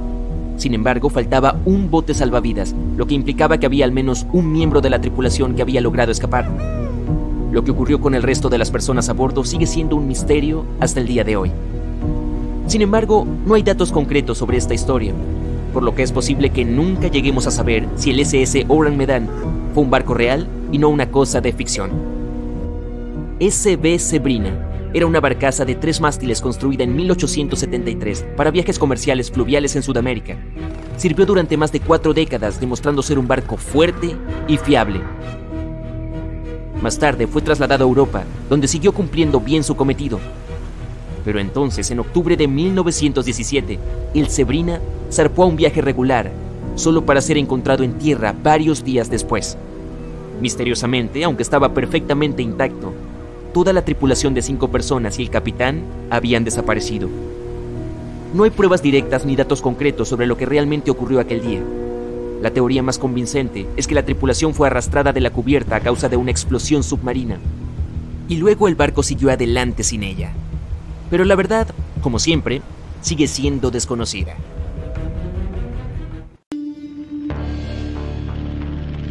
En 1945, 5 aviones TBF Avenger despegaron para realizar un ejercicio de entrenamiento de rutina alrededor del Triángulo de las Bermudas. En medio del ejercicio, los aviones fueron alcanzados por una intensa lluvia y fuertes vientos, a pesar del pronóstico de tiempo despejado. Los pilotos se desorientaron extremadamente y llamaron por radio a la base para informar que su equipo de navegación había dejado de funcionar. Lo último que escuchó la base fue: "Cuando un avión tenga menos de 37 litros de combustible, bajaremos todos juntos". Y luego, silencio. Los 5 aviones y sus 14 tripulantes nunca más fueron vistos ni se volvió a oír de ellos. En su primer viaje al Nuevo Mundo en 1492, Cristóbal Colón navegó por el Triángulo de las Bermudas. Informó que una noche, cuando estaba en la cubierta del barco, notó que aparecía una luz gigante en la distancia, diferente a todo lo que había visto antes. Colón miró su brújula en busca de dirección, pero esta emitía lecturas erráticas. Es posible que hayas notado que el Triángulo de las Bermudas no aparece en ningún mapa mundial. Esto se debe a que las instituciones oficiales se niegan a reconocer que el área realmente existe. Una teoría popular sugiere que las olas rebeldes son responsables de muchas desapariciones. Los científicos las llaman olas de tormenta extremas. Ocurren cuando diferentes patrones climáticos suceden al mismo tiempo y causan olas grandes e inesperadas. Los testigos dicen que parecen gigantescas paredes de agua. Estas olas podrían explicar por qué los barcos se hunden rápido y sin dejar rastro. El Triángulo de las Bermudas tiene un clima bastante intenso e inestable. Las tormentas se acumulan rápida e inesperadamente y desaparecen poco después. Si parpadeas es posible que te lo pierdas. Esto podría explicar por qué se emiten pocas señales de socorro. Los pilotos y los marineros nunca ven venir el cambio de clima. Nadie sabe exactamente cuántos barcos y aviones han desaparecido en el Triángulo de las Bermudas. La estimación aproximada es de 50 barcos y 20 aviones.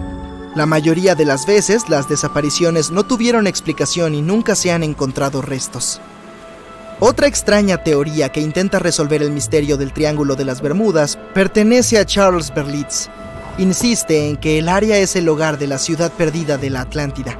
Los barcos y aviones desaparecidos y el mal funcionamiento del equipo, según él, fueron causados por rayos de energía emitidos por unos cristales especiales que alimentan la Atlántida. Si bien esto suena tonto, la teoría de Berlitz fue lo suficientemente convincente como para que más de 20 millones de personas compraran su libro en todo el mundo. En el año 1800, un gran velero llamado USS Pickering partió de los Estados Unidos rumbo a las Indias Occidentales. El barco navegó hacia el Triángulo de las Bermudas junto con su tripulación de 90 hombres y nunca más se supo de él. El USS Pickering fue el primer barco confirmado en desaparecer en el Triángulo de las Bermudas. Se cree que fue arrastrado por una tormenta, pero como nunca se encontraron restos, no podemos saberlo con seguridad. Cuando desaparecieron los aviones TBF Avenger, se llevó a cabo una operación de búsqueda masiva. Barcos y aviones buscaron en el Triángulo de las Bermudas cualquier señal de ellos. Una de las naves que hacía la búsqueda era un hidrodeslizador PBM-5 Mariner. Partió a las 7:27 p.m. y envió un mensaje de radio de rutina 3 minutos después. Nunca más se supo de él. No se encontraron rastros del hidrodeslizador de rescate ni de los 5 aviones Avenger. Se inició una gran investigación sobre la desaparición de todos estos vehículos, pero nunca se descubrió nada. Esta área particular del océano es una de las rutas marítimas más transitadas del mundo. Algunos escépticos creen que este hecho resuelve el misterio asociado a este lugar. Estadísticamente, cuanto más concurrida es una zona, mayor es la frecuencia de accidentes y desapariciones en ella. Si bien esto tiene sentido, la frecuencia de las desapariciones no es una explicación válida del misterio del Triángulo de las Bermudas, sino la imposibilidad de encontrar las causas y la inexistencia de restos. En el fondo del océano, los organismos en descomposición liberan grandes concentraciones de gas metano que queda atrapado bajo el agua. Este gas puede acumularse hasta que ¡boom!, estalla. El gas sube a la superficie y entra en erupción.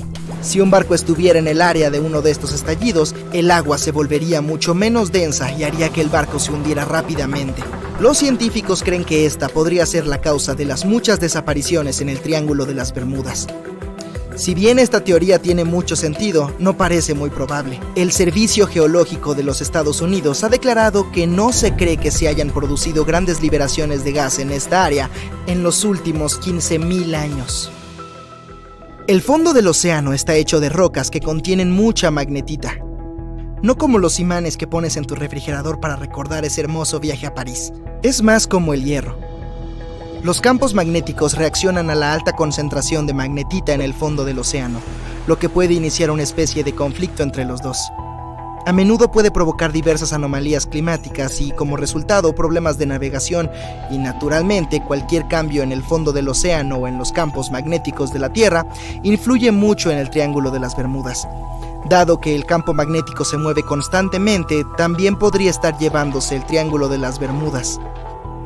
Ahora que la gente sabe dónde está el triángulo, es fácil evitarlo. Supuestamente se mueve hacia el este junto con los polos magnéticos. Pero los científicos aún no pueden responder dónde estará exactamente en un par de años. Algunas personas culpan de todos los desastres a la actividad paranormal extraterrestre. Otros suponen que se trata de fenómenos naturales furiosos. Hay otro triángulo en el lago Michigan, al igual que el que está cerca de las Bermudas. El Triángulo de Michigan obtuvo su mala reputación por algunas desapariciones. La primera registrada data de 1679. Un barco grande, uno de los más grandes de la época, partió en una expedición, pero una vez que entró en el Triángulo Siniestro, nunca regresó.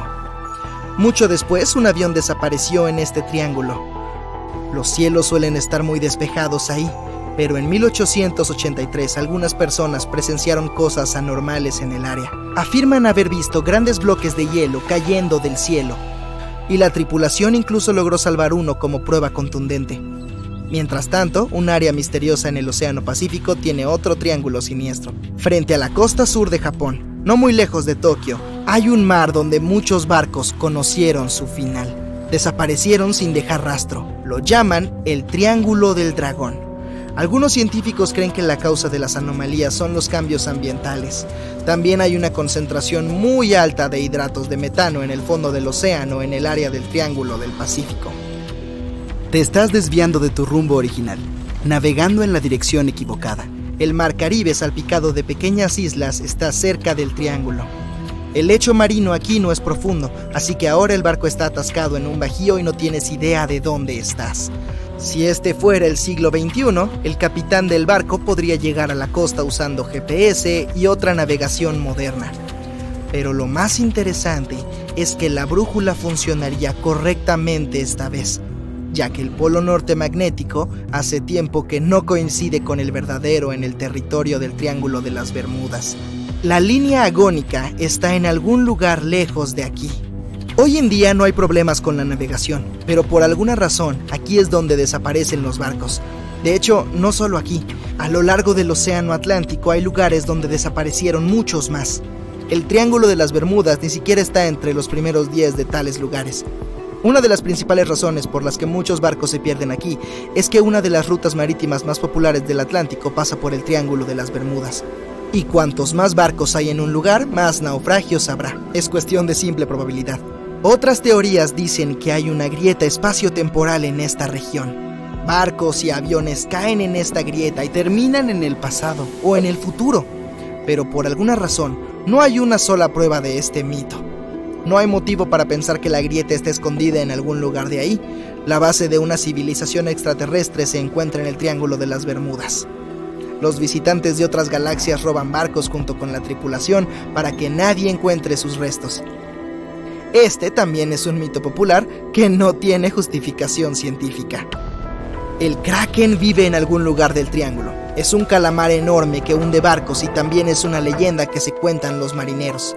Sin embargo, los calamares gigantes viven en las profundidades del océano. Pueden crecer hasta el tamaño de medio vagón de tren, pero no se han registrado casos en los que hayan hundido una embarcación de gran tamaño y nunca se han visto en la zona del Triángulo de las Bermudas.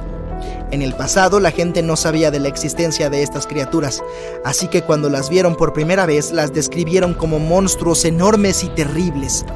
Los calamares gigantes son una de las criaturas más escurridizas de la Tierra, y los científicos tuvieron que usar equipos de sonar para encontrarlos. No les gusta salir de las profundidades oscuras y es probable que teman el sonido de cualquier barco, así que eso debería eliminar al calamar como sospechoso. Recientemente se ha convertido en un lugar popular para muchos turistas que buscan el sitio perfecto para alejarse de todo. Si tienes suerte, tal vez encuentres aquí un maravilloso día soleado, pero lo más probable es que termines teniendo muchos días de niebla. Seamos honestos, también tienen un atractivo especial. Esta encantadora isla con forma de sonrisa se llama Isla Sable. Se encuentra a 305 kilómetros de la parte continental de Nueva Escocia. No fue accesible al público en general hasta 2013, que fue cuando se agregó a la lista de parques nacionales de Canadá. Puedes llegar aquí en avión o barco, pero de todos modos, ¿qué tiene de encantador este lugar? Debe haber algo, ya que el número de turistas crece cada año. En primer lugar, Aquí hay una cantidad espectacular de caballos salvajes. Hay entre 200 y 500 caballos deambulando libremente por toda la isla. También hay una gran población de focas grises. Además, es el único lugar de cría de una rara especie de ave llamada gorrión de Ipswich. Si ya estás considerando viajar aquí, hay algunas cosas que debes saber primero. ¿Recuerdas esa niebla que mencioné antes? Bueno, resulta que este es el lugar con más niebla de las islas marítimas canadienses. Hablo de 127 días de niebla cada año en promedio. Durante esos días, la isla Sable literalmente desaparece bajo una espesa capa de niebla. Tampoco podrás explorar el lugar por tu cuenta. Las normas locales establecen que los visitantes deben viajar en grupo y también deben mantener una distancia de 60 metros de la vida silvestre.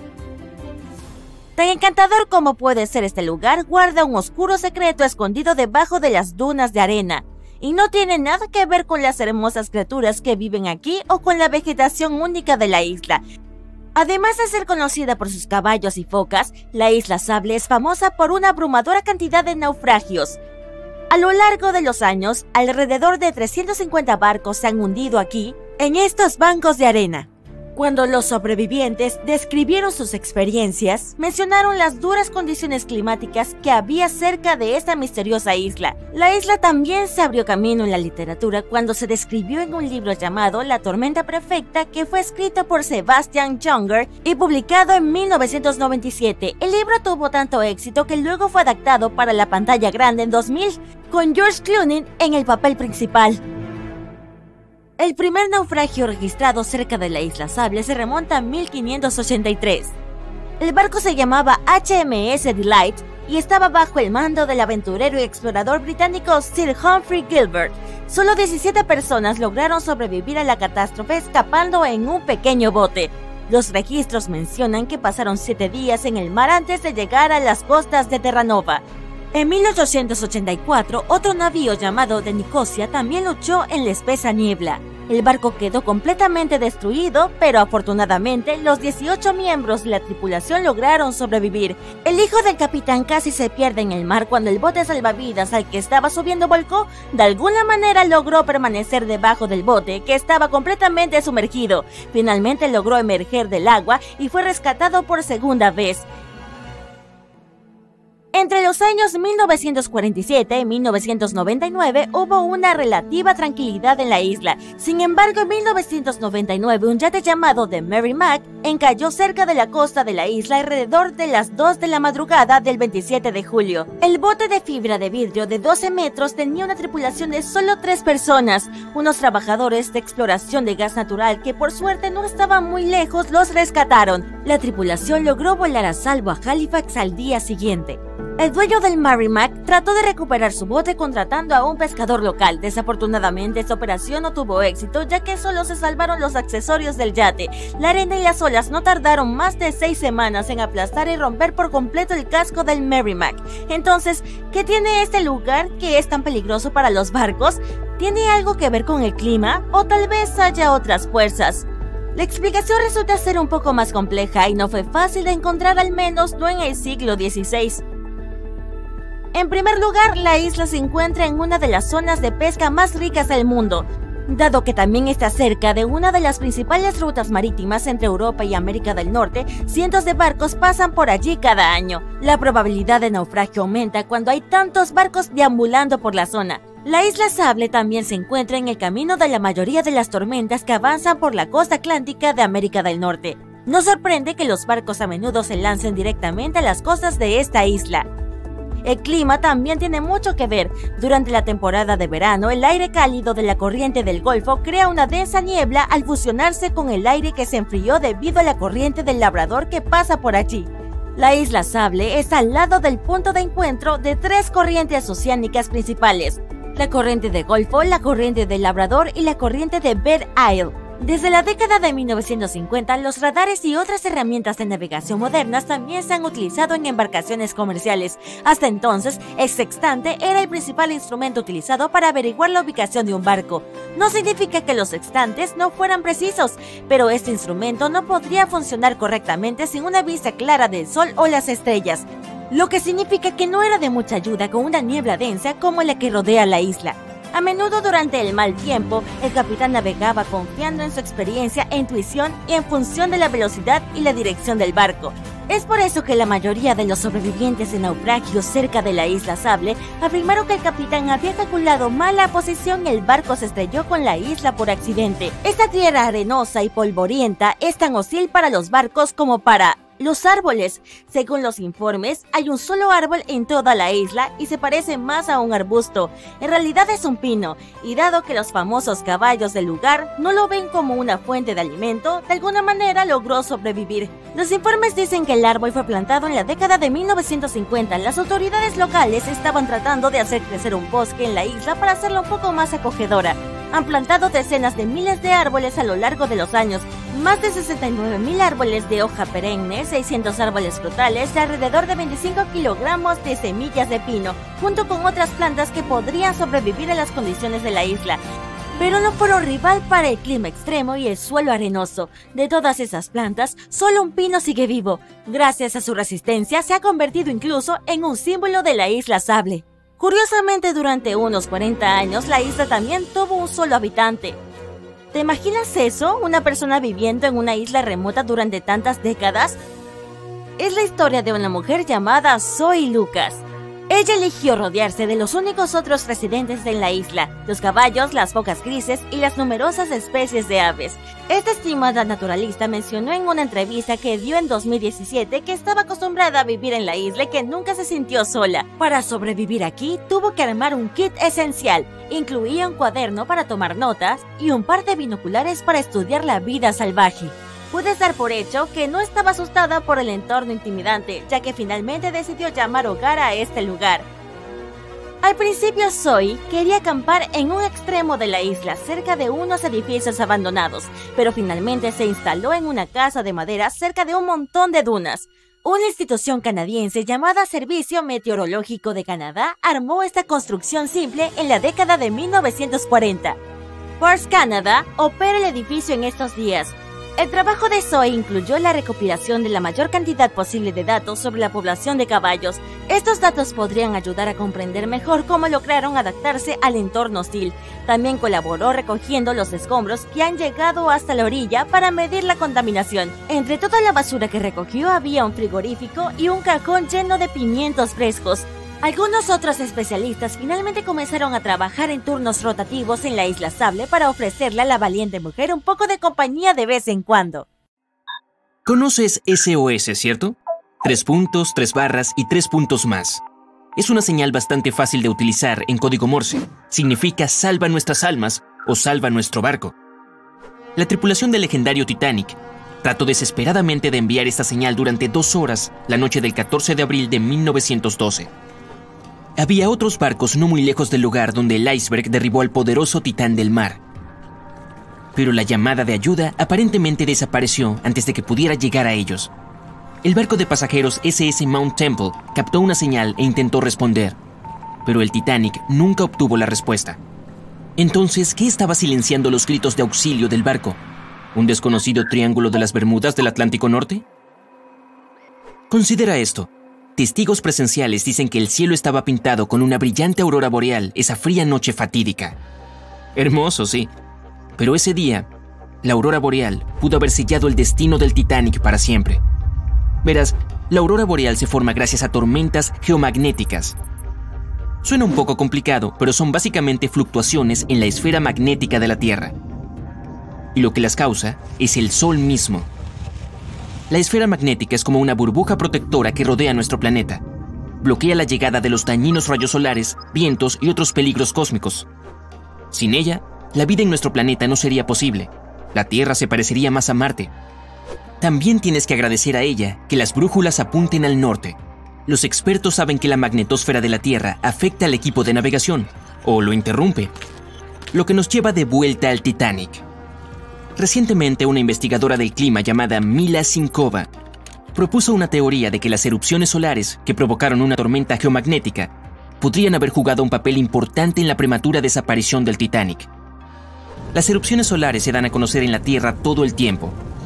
Algunas personas son especialmente sensibles a las tormentas magnéticas que provocan. Estas personas desafortunadas pueden sentir debilidad, fatiga, dolores de cabeza e incluso cambios de humor. En días habituales, la presión es la misma en ambos lados. La magnetosfera bloquea todas las cosas malas y estamos todos felices. Pero a veces ocurren explosiones en el Sol, que pueden ser enormes, del tamaño de la Tierra. Estas llamaradas disparan una ola de partículas cargadas que chocan con la magnetosfera a altas velocidades. Nuestra burbuja protectora luego va a la defensa. Contrae, deforma y empuja esas partículas hacia los polos. Entonces, a esas luces brillantes que bailaban sobre el Titanic esa noche en el norte, las conocemos como aurora boreal. En el sur, aurora austral o las luces del sur. Cuando la magnetosfera empuja esas partículas solares y cósmicas hacia los polos, chocan con moléculas de diferentes gases. Por eso, obtienes la gama de colores. Por ejemplo, el oxígeno puede ser verde o rojo según la distancia, y el nitrógeno es azul o violeta. Lo que varias personas vieron esa noche fue exactamente este fenómeno, incluido el segundo oficial del barco de rescate, Carpathia. Lo anotó en el libro de registro antes de recibir la llamada de socorro del Titanic. Pero me estoy adelantando. Las auroras son un signo visible de una tormenta geomagnética. Ahora, sobre el equipo de navegación. Esto se aplica a los dispositivos de radiofrecuencia y satélite. Recuerda, no tenían iPhones en los días del Titanic, por lo que la persona promedio no podía notar que sus dispositivos se estropeaban. Pero los dispositivos de navegación y el telégrafo inalámbrico existían y se usaban activamente. Regresemos a la Edad Media, cuando los marineros notaron que algunos días las brújulas se movían. Las flechas giraban en todas direcciones y la gente en ese entonces no tenía idea de por qué. No fue hasta el siglo XVIII cuando los científicos franceses descubrieron que días tan problemáticos ocurren al mismo tiempo que aparecen manchas negras en el Sol. Llamaradas solares, el misterio se resolvió. Ahora, el Titanic tenía el equipo de radio más avanzado y conocido en ese momento. Lo probaron minuciosamente para asegurarse de que funcionaba a distancias de hasta 3.200 kilómetros de distancia. El Titanic superó todas las pruebas. El 10 de abril de 1912, el enorme transatlántico salió de Southampton y partió hacia Nueva York. Al día siguiente, la tripulación comenzó a recibir los primeros informes de icebergs a la deriva y campos de hielo. Pusieron puntos en el mapa para marcar las coordenadas y dejaron escapar un suspiro de alivio. Todos los puntos problemáticos estaban al norte de la ruta planificada del Titanic, pero después de un par de días, las advertencias se estaban moviendo más y más hacia el sur, hacia el majestuoso barco. El 14 de abril, el capitán Edward Smith decidió cambiar el rumbo hacia el sur con la esperanza de sortear el hielo. Esto terminó siendo un gran error. Aquí entra la tormenta magnética. Si estaba afectando al equipo de navegación, incluso por un pequeño error de medio grado, el capitán podría haber estado llevando al barco, por error, directamente hacia un grupo de icebergs. Lo que es aún peor, los operadores de radio ignoraron las advertencias provenientes de otros barcos. Eso, o simplemente se olvidaron de entregárselas al capitán. Como contratistas privados de la compañía de radio, estaban más interesados en transmitir telegramas pagados de los pasajeros en el lujoso transatlántico.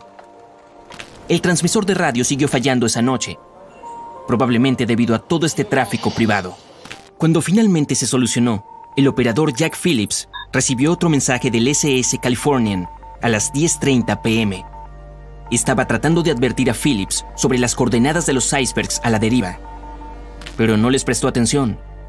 Estaba nervioso y tenía prisa. ¿Era la tormenta magnética la culpable de sus nervios tensos y su mal humor? Solo podemos especular, pero como sabes, algunas personas son más sensibles a estas cosas. El clima también estaba bien, el océano estaba en calma, el agua era suave y cristalina. A pesar de todas las advertencias, el barco continuó navegando a una velocidad máxima de más de 40 kilómetros por hora. Una hora más tarde, el Titanic chocó con el infame iceberg. El 15 de abril de 1912 a las 12:14 a.m., en medio de la noche, los operadores del Titanic comenzaron a transmitir las primeras señales de emergencia. El SS Californian navegaba a solo 32 kilómetros del Titanic. Podría haber venido fácilmente para un rescate rápido, pero 10 minutos antes del desastre, el operador de radio del California se había acostado. Fue el único que entendía el código Morse en el barco. Según esta nueva teoría, las anomalías magnéticas posiblemente bloquearon los mensajes del Titanic a otras naves. Por ejemplo, el SS La Provence no recibió ninguna señal del barco que se hundía. Sin embargo, estaban recibiendo transmisiones de otro gigante, el Olympic, que estaba a 800 kilómetros del Titanic. Esa noche las señales actuaban de forma extraña. Simplemente se perdieron en algún lugar del espacio, o eran como un enigma confuso, imposible de resolver. El SS Mount Temple recibió un mensaje y se apresuró a ayudar al Titanic. Pero, según el destino, el barco de rescate se atascó en el hielo. Llegó a las últimas coordenadas conocidas del Titanic, pero el transatlántico de lujo no estaba a la vista. Entonces, ¿las coordenadas eran precisas? El Carpathia estaba a unos 100 kilómetros de distancia. A las 12:30, su operador de radio le dijo a la tripulación del Titanic que se apresuraban a ayudar. El barco Carpathia, famoso por acudir en ayuda, iba a toda máquina. Pero aquí está la parte extraña. Al principio, se dirigieron al lugar equivocado. La tormenta magnética podría haber estropeado su equipo.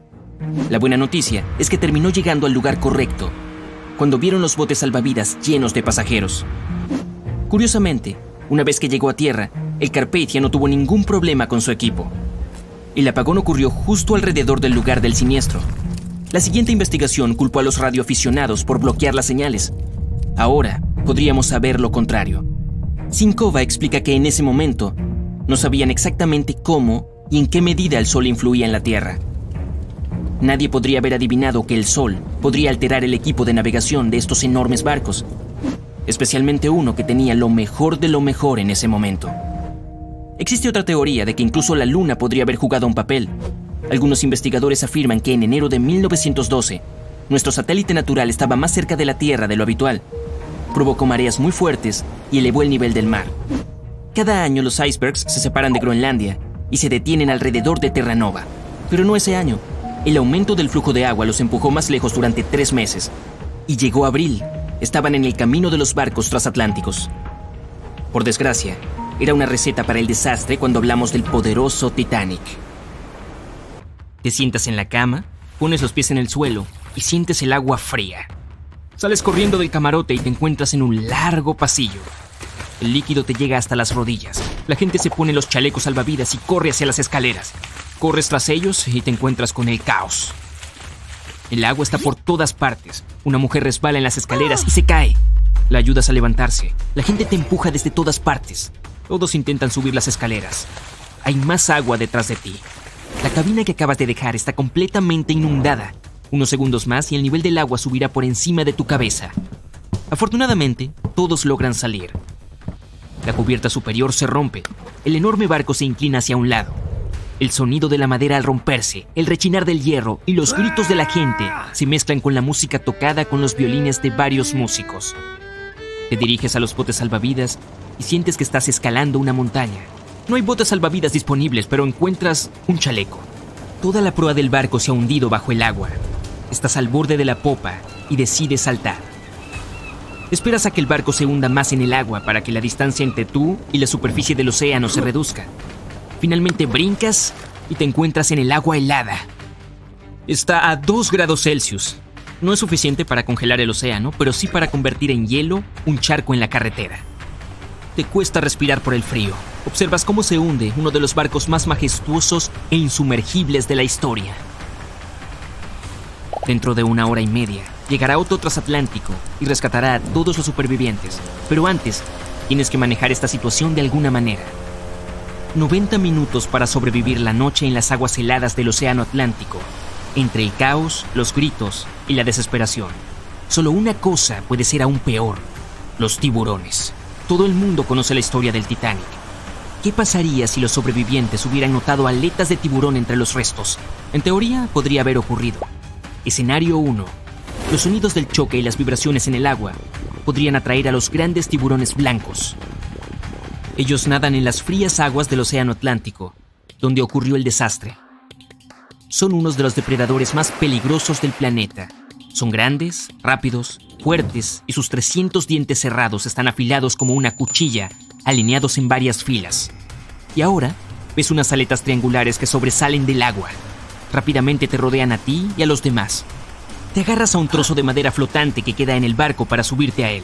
La fría temperatura aprisiona tus movimientos y tus manos resbalan. Estos sonidos atraen a los tiburones. Uno de los depredadores deja de nadar y se dirige directamente hacia ti. El miedo hace que tu cerebro se apague y tus instintos empiecen a funcionar. Intentas nadar lo más rápido posible para alejarte del animal. Por supuesto, es inútil huir de un tiburón rápido en el agua. Pero aún así lo intentas. Pasan 2 segundos y sientes que tu talón golpea la nariz de la criatura. El otro pie entra en su boca dentada. Gritas, sientes los afilados dientes en tu pierna y cierras los ojos, pero no pasa nada. Después de 1 segundo, el animal te deja ir. Los tiburones blancos rara vez atacan a los humanos. Si muerden es solo porque quieren probarte. La cosa es que su comida favorita son las focas. Después de un ligero mordisco de prueba, el tiburón entiende que no eres una de estas y simplemente pierde el interés en ti. Pero si el tiburón está hambriento, entonces no le importará qué tipo de animal eres. Los supervivientes que están a salvo en el bote no tienen motivos para temer. El gran blanco no los atacará. El depredador puede empujar un poco el barco, pero solo para probarlo. Si hay un refrigerador con filetes a bordo y alguien decide dárselos de comer a los tiburones, entonces empezarán los problemas. Varios depredadores empujarán el bote hasta que estos caigan al agua. El tiburón se aleja nadando. Entonces, uno de los barcos salvavidas te recoge. Estás a salvo. Pronto llegará otro transatlántico y te encontrarás en un lugar cálido y acogedor. Escenario 2. Si el agua estuviera más cálida, los sobrevivientes del Titanic podrían encontrarse con tiburones toro. Saltas al agua desde el barco que se hunde. El agua no está tan fría. Puedes nadar fácilmente hasta la puerta flotante más cercana, pero notas una aleta triangular alta con una punta oscura en la parte superior. A diferencia de los grandes blancos, estos tiburones no son rápidos, parecen perezosos y lentos, como si no estuvieran interesados en ti, pero aún así tienes que escalar la puerta lo más rápido posible. Los tiburones toros son de los más agresivos del mundo. Crean deliberadamente la ilusión de lentitud para que sus presas se relajen. En el momento adecuado, se vuelven ágiles y rápidos. Se les llama así por su cara corta y aplanada, como la de los toros, y sus cuerpos son fuertes. A estos depredadores les gusta embestir a la presa o a otros tiburones con la cabeza. En cuanto subes la puerta, el tiburón toro se estrella contra ella y caes al agua. Afortunadamente hay un bote salvavidas cerca. La gente te sube a bordo. Varios tiburones se abalanzan sobre el barco desde todos los lados. La situación se vuelve aterradora, pero con sus esfuerzos combinados mantienen el barco a flote. Pronto llega otro transatlántico y ahuyenta a los depredadores con su fuerte señal y el rugido del motor. Ese desagradable escenario es, por suerte, imposible. Los tiburones toros solo nadan en las aguas cálidas del océano, pero lo más frecuente es encontrarlos en manantiales frescos, estuarios de ríos y aguas poco profundas. Por eso es tan frecuente verlos cerca de las playas. Lee siempre sobre el lugar donde vas a nadar antes de meterte en el agua. El tercer y más probable escenario. Te lanzas al agua, está helada otra vez y te cuesta moverte por el frío. Tu chaleco salvavidas te mantiene perfectamente en la superficie. Las luces del Titanic que se hunde iluminan un poco el agua. Y en la negra profundidad infinita, notas lo que parece un gran bloque de piedra. Un pez antiguo, el tiburón más majestuoso del mundo, está nadando cerca de ti. Es un tiburón de Groenlandia. Nadan incluso en las aguas del Ártico, así que no temen las frías temperaturas del Atlántico Norte. Este enorme depredador es más grande que un auto. Cada año su longitud aumenta 1 centímetro. Es una suerte verlo, ya que es uno de los tiburones más raros de todo el mundo. Afortunadamente tiene un carácter dócil y no te atacará. Toda la cocina del Titanic puede estar flotando en el agua y atraer a estas criaturas. Son lentos, pacíficos y viejos. La edad del tiburón de Groenlandia puede alcanzar los 400 años. Este animal se considera adulto 150 años después de su nacimiento. El que estás viendo ahora en 1912 puede haber sido testigo de la época dorada de los piratas con sables, loros y parches en los ojos. ¡Rar! Y es muy posible que el mismo tiburón que vio el desastre del Titanic siga vivo en 2021 y deambule lentamente por las frías aguas del océano Atlántico. En todos los escenarios has conseguido escapar. Pero si un tiburón te ataca en el agua y no hay ningún barco cerca, aún tienes posibilidades de sobrevivir. Lo principal es no entrar en pánico. No salpiques ni hagas movimientos bruscos para no excitar al animal. Llevas un chaleco salvavidas, así que no tienes que moverte para mantenerte a flote. No te alejes nadando de él, pues de lo contrario, pensará que eres una presa. El tiburón nadará a tu alrededor, así que no lo pierdas de vista. Puedes alejarte nadando lentamente hasta un barco o tablas de madera, cualquier cosa a la que puedas subir. Si estás cerca de la orilla, nada lentamente hacia ella hasta llegar a aguas poco profundas. Después tienes que huir rápidamente. Pero ten cuidado, el tiburón puede llegar a atraparte, así que no lo pierdas de vista en ningún momento. Si este te sigue atacando, entonces tendrás que luchar por tu vida. Los puntos débiles del tiburón son sus ojos y sus branquias. Apunta a ellos con tus puños y pies.